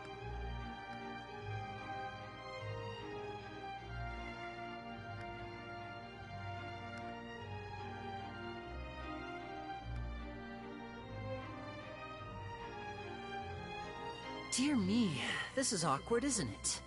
And unfortunately, I'm all out of gadgets, so I'm afraid I can't do any tricks to liven up the mood. This is a big mistake for a magician to make, but thankfully, I do have a backup plan. Now, who wants to hear a story? Lenny? Don't we have more important things to address right now? Lynette accused Gemma of being the real Phantom Weasel a moment ago. Oh, what the heck's going on? All in good time.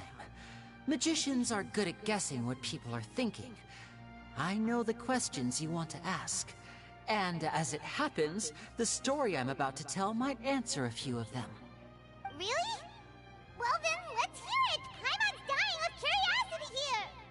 Let's go back to the very beginning. A decade ago, when the Phantom Weasel was terrorizing the court of Fontaine. She never missed a target, never left a trace, and no treasure was safe from her thieving hands.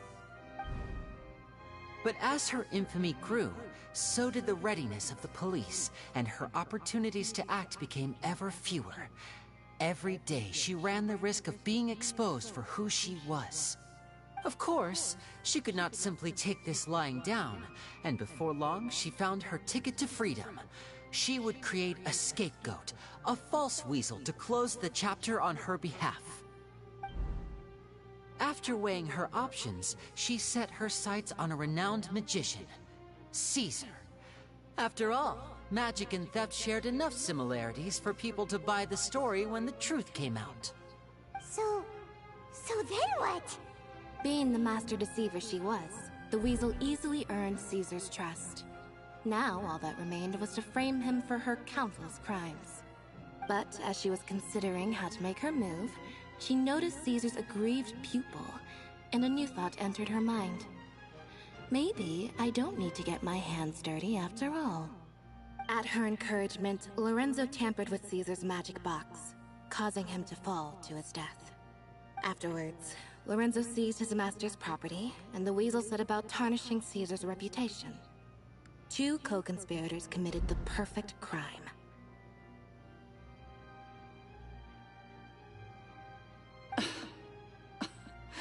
I've got to hand it to you. You're both exceptional storytellers. It's enough to make even me wonder whether there was really another mastermind behind all this, pulling the strings. But I just have one question. You seem to think that I am the villain in this tale. What's brought this on, Lyne? Is it something that Lorenzo said? Don't worry, Lorenzo said nothing at all. But I never believed that he was the weasel, and in fact, my investigation only made me more certain of that. He was too forthcoming with his confession, as if there was something else he was trying to hide. How disappointing. So you'd sooner trust Lorenzo than me, even without a shred of evidence? A magician is an expert at playing the audience to get the result they want. And I have no doubt that you, Gemma, are equally talented in this regard. With a little help from Lorenzo, you put on a very convincing performance. The lovesick fiancé, whose devotion to her betrothed is unshakable, even under threats of violence. Caesar was maligned and hated by all for 10 years, but you? Everyone sympathized with your plight.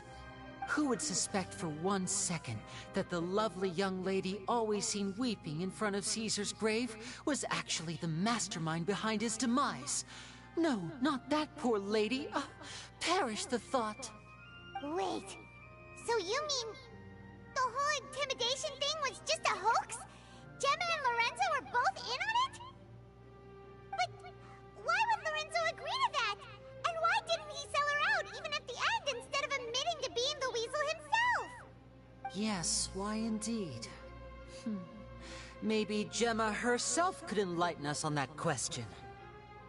Well, Lyne, if you're so confident in your version of events, then I think the answer should be obvious. Having killed Caesar with his own hands, Lorenzo was plagued by overwhelming guilt. Revealing the Phantom Weasel's true identity would serve no purpose. But if the Weasel remained free, then she could take care of Lorenzo's loved ones. An excellent answer, though sadly a little dull. Is that right? Well, don't let me bore you. If you'd care to change the topic to something more interesting, I'd be much obliged. As a matter of fact, there's one thing I'd really like to understand. Why would the real weasel have targeted things that only have value to other people? Could you shed any light on that? Of course. After all, we're just telling stories here, aren't we? If I had to guess, I would say that the real weasel must have had a terrible childhood.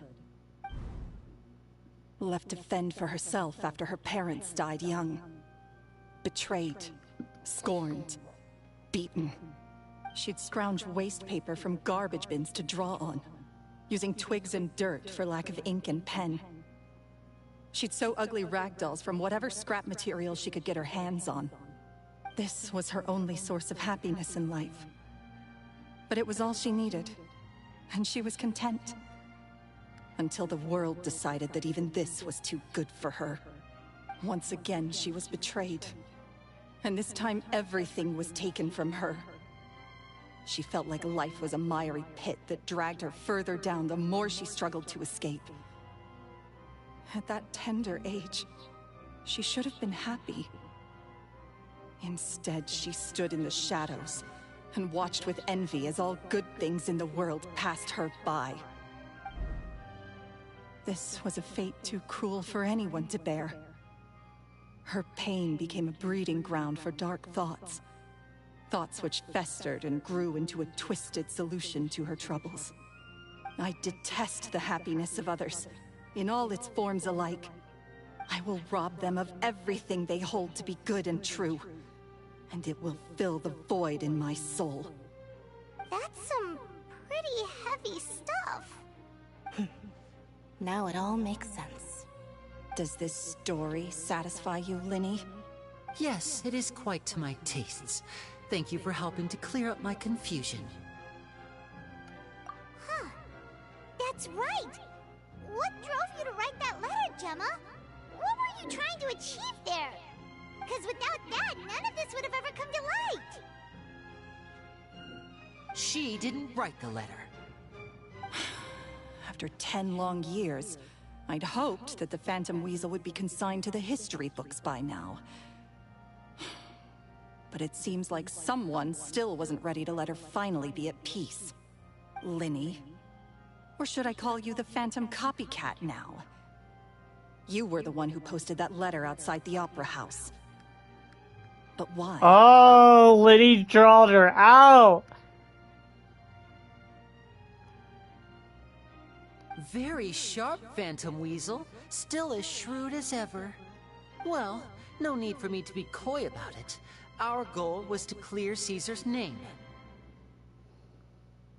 The most straightforward way to change the public's impression of Caesar was to force the Weasel to show themselves. That's it? You had no other agenda? Of course we did.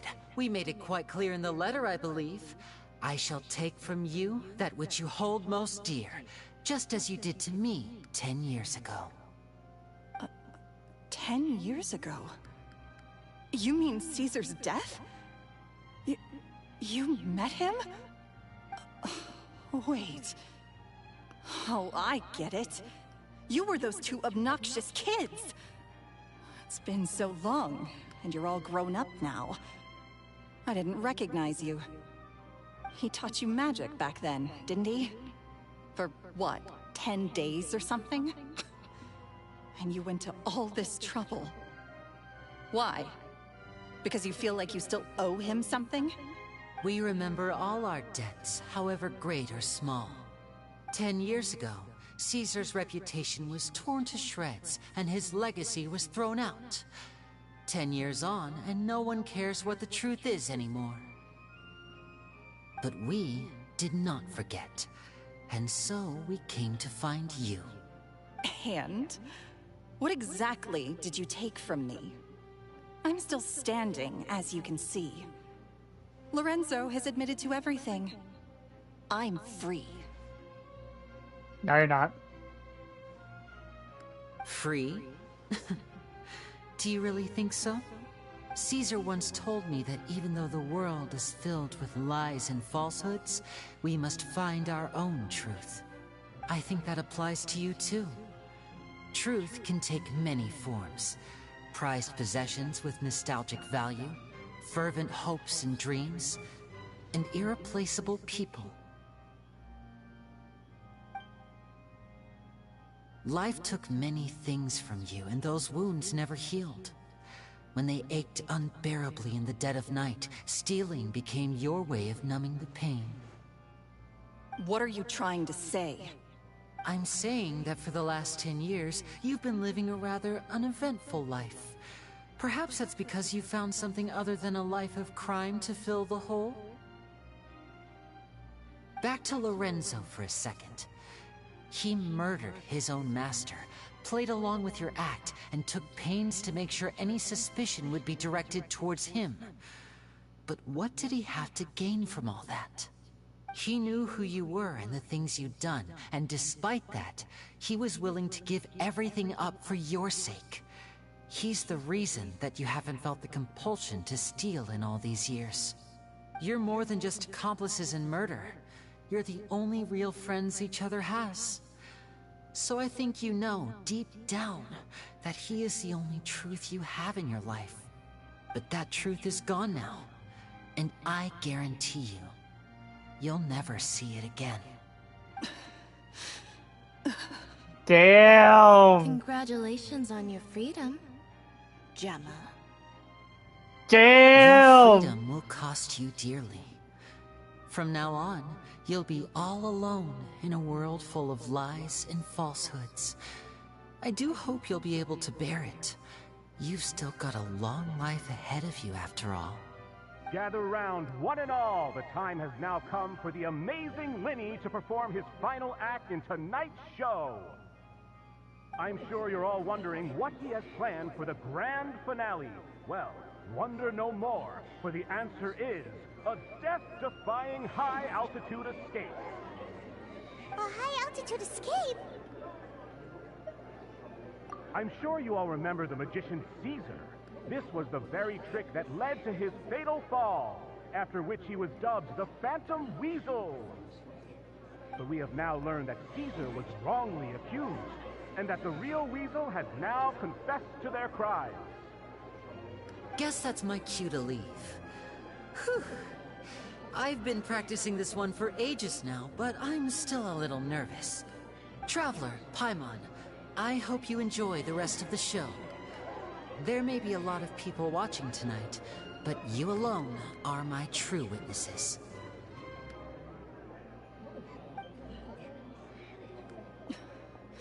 Lyne, wait. You two hid a lot from Caesar. He went to his grave without ever knowing your secrets.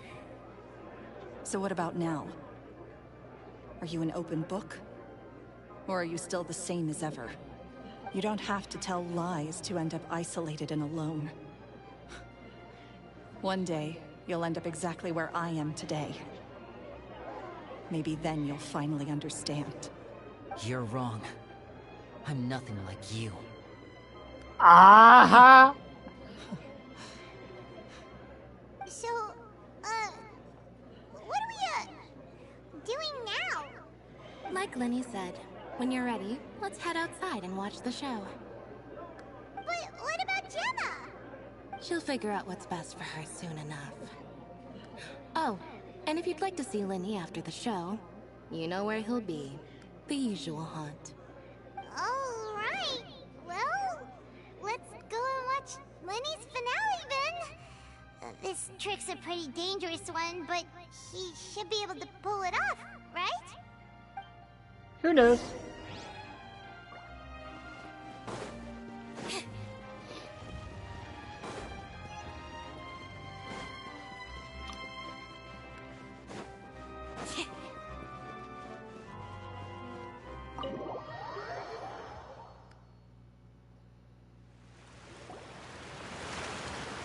We'll see this trick.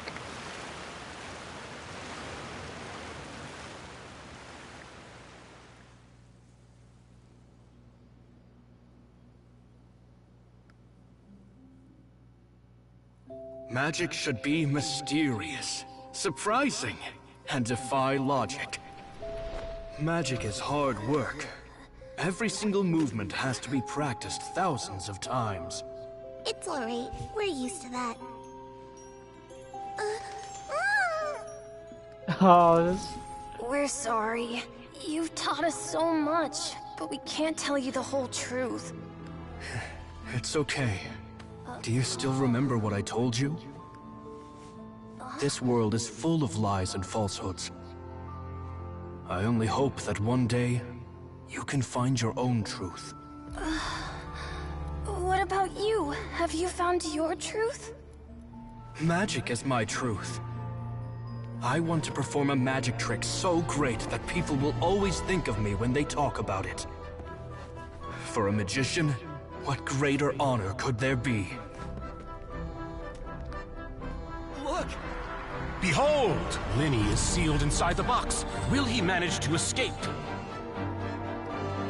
10 years ago, Caesar attempted this very trick, and it was at this precise moment that... Lyne! Watch out!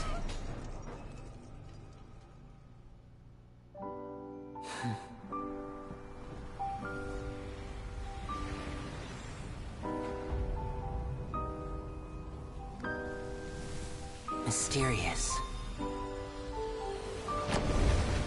Surprising. And logic-defying. Isn't that right? This honor belongs to you, Caesar.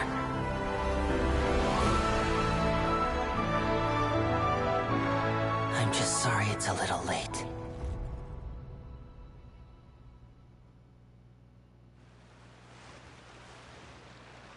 Did you see that? 1 minute he was falling, and the next, he turned into flowers. How could he possibly have done that? How mysterious. I didn't blink once. He just vanished, right in front of my eyes. What a heart-stopping magic show. This was really worth the trip. Caesar's name has finally been cleared, and Fontaine's new star magician Lyne has fulfilled a wish on his behalf. Oh, I couldn't ask for a better grand finale. It will make a great headline for the Steambird tomorrow, even if I do say so myself. I'm waiting for Lyne to show up behind us. It's like, oh no, my dad! Paimon doesn't see Lyne anywhere. Where'd he go? Oh, Lynette said he'd be waiting for us at the usual hunt. But, oh, you mean the one cemetery. where Caesar's buried? Yeah, that's probably it. This whole magic show kinda seemed like Lyne's way of saying goodbye to Caesar.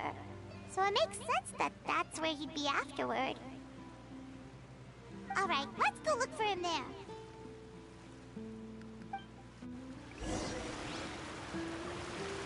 Alright. Let's get this. Hold on, kitty!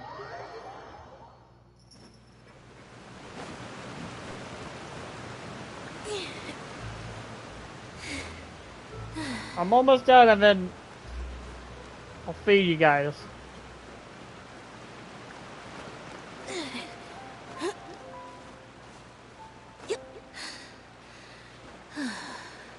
Oh.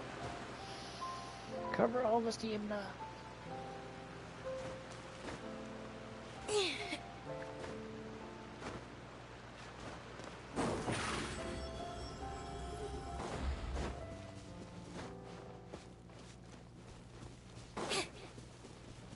Alright, Lyne, you gotta talk fast. Lyne! There you are. Are you alright? Paimon was scared to death when the chain broke. Paimon was sure something had gone horribly wrong. Magic is a performance art. A magician has to get creative to keep the audience on tenterhooks. That's our job. So I tweaked Caesar's original setup a little to keep it fresh. I was honestly a little nervous during the live performance. The thought of falling, suddenly feeling weightless, seeing the sky and the ground spinning and spinning. Sometimes, I can't help but wonder what Caesar thought in those final moments. Did he regret taking Gemma and Lorenzo on? Or did he believe that it was his own slip-up right until the end? You know, Paimon's been wanting to ask you about something ever since we were in Caesar's workshop. You learned magic from Caesar once, didn't you? When was that? After I joined the House of the Hearth. To be honest, Lynette and I had an agenda when we approached him. I told you about my past before, remember? As a young boy, I survived by secretly learning magic from street performers. I'd watch their tricks and try to figure out how they were done. But I quickly realized that observation alone could only get me so far. What I saw was the polished final performance, but the rigorous training they put in behind the scenes remained invisible to me. I needed to learn how to improve my sleight of hand, hone my misdirection skills, and make niftier props. We were gifted enough that we'd made some progress by ourselves, But without proper guidance from a professional magician, we quickly plateaued.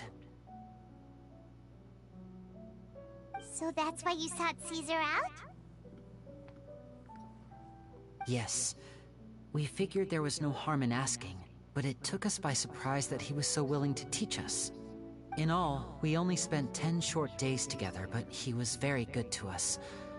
By contrast, we hid so many things from him. For instance, when he asked why I wanted to learn magic, I answered, "It's my passion." But in truth, there was already a lot more to the story by then. After being taken in by an aristocrat for our magic talent, then betrayed soon after, this was no longer about me doing what I loved. What amazed me was how the lie escaped my lips even as I was hesitating over whether to tell him the truth. Trust is a beautiful thing. Sadly, I'd forgotten how to trust by then. But you trust us. Still worried about the way I feel? You really are a gentle soul, aren't you? But don't worry, I'm used to it now.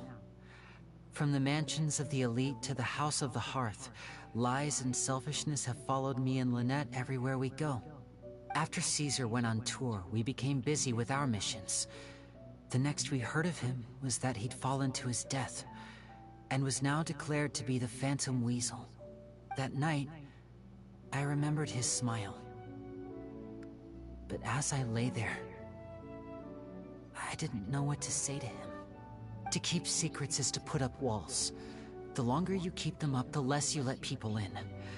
Then, one day, you look around and realize your life is like an empty auditorium after a show, full of seats once occupied by all the people who left. But I guess that's the price we have to pay. You only realize how much someone really meant to you when you lose them completely. That's why I was so confident this would hurt Gemma. Because I felt it for myself. Yeah, cheer up, Lenny. We've had to say our fair share of goodbyes during our journey, too. But whatever happens, Paimon always believes in what tomorrow brings. Delicious food, fun toys, and the Traveler by my side. Paimon just needs to focus on things like this, and all the unhappy stuff goes right out the window. You know, Traveler, doesn't that kind of make you Paimon's truth? Exactly. It's the same for me and Lynette. We are the truest thing each other has in the world, and nothing can replace that. Life has taken plenty from us, like it did from Gemma. But at least it left us with each other. That's what gave us the strength to get through the darkest days. That's why the darkness never consumed me, and why it never will. Maybe we live in the shadows too, but we remember every precious ray of light that shines through. Alright, time to lighten this conversation up a little. What did you think of the show tonight? Were you happy with it? It was amazing! Paimon just wishes we hadn't been so distracted with the Gemma situation. We spent most of our time in the Opera House just talking and pretty much missed the entire first half of the show. Lenny, could you do just one more trick for us? Whoa, that's a bit of a tall order, I'm afraid. The show's just finished, so my sleeves are decidedly card-free right now. Aw, come on! Surely you can think of something. The Lenny Paimon knows can do anything if he puts his mind to it. Oh, alright then. I'll give it a go, but only because it's you. Watch closely. I have a flower in my hand. You liar! There's nothing in your hand! We ain't going along with this! Huh? My goodness, you're right! But I could have sworn I brought one here with me. Okay, try this. Count down with me. 3, 2, 1. 3, 2, 1! Now, have another look around. Maybe the flowers appeared somewhere else. Really? Let's see. Wow, there it is! Oh, this is a different flower from the last time, right? This one's called, oh yeah, a rainbow rose. But more importantly, Paimon has to know how the trick is done. Well, if you want to learn magic, you'll have to start by addressing me as teacher. Fine! Please, teacher, please! Since you asked so nicely, I'll share one little tip with you. Namely, the student of magic cannot solely rely on others being prepared to reveal their secrets. You have to observe, think, and find the answers for yourself. Is that it? Look at the time. We shouldn't linger here too long. Thanks again for coming to see my show. I bid you both good night. I look forward to seeing you again. Alright, fine. See ya! Shall we head back now, too? Oh, Paimon can't wait to read the Steambird tomorrow. Paimon bets Linny and Caesar will be plastered all over it. Let's head to the Steambird's offices tomorrow morning and see what we can find out. Please tell me this is the end.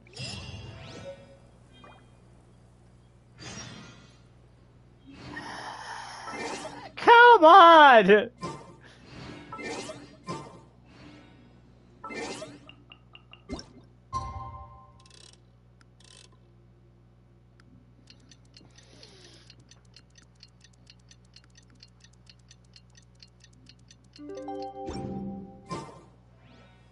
Oh. Okay.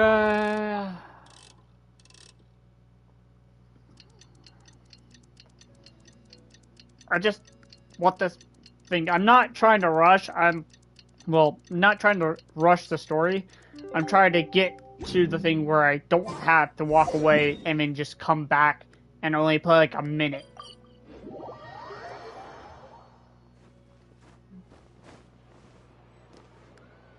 I'm very sorry, Charlotte, but my sister and I are quite busy today. I'm afraid we'll have to decline this interview. Oh, please, Linny, I'll only take a moment of your time, if you would be so kind. Huh? What's happening here? I spent all night writing my piece about the Phantom Weasel, and it was going to go to print this morning.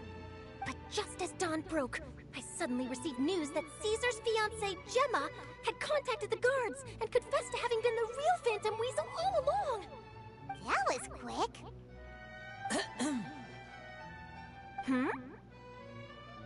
Too late, bro. That was quick, you say? It sounds like I've got some catching up to do. Please, fill me in. Whoops. Aha! My instincts did not lead me astray. You do have something to hide. Gemma turning herself in must have something to do with Linny's performance last night. Maybe watching my high-altitude escape trick reminded her of a better time with Caesar, and she could no longer ignore the voice of her conscience.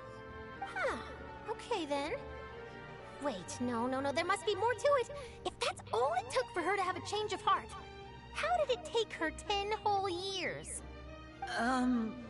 Well, look at the time. It's time to go. Oh, I remember now. You and Gemma were nowhere to be found after the show. What happened between you? Quickfire question. Where did you all go after the show?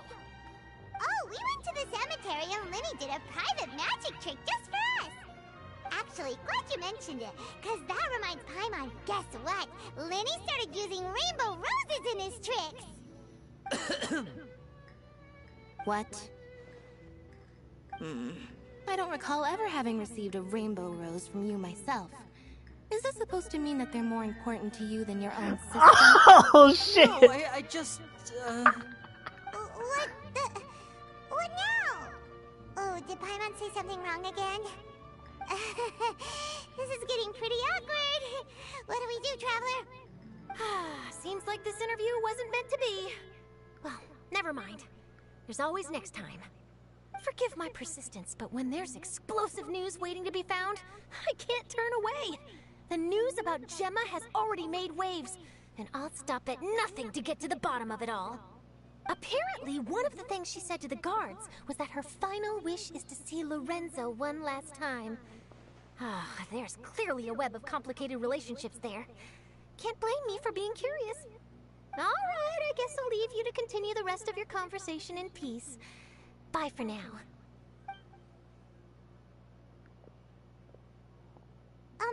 Lynette?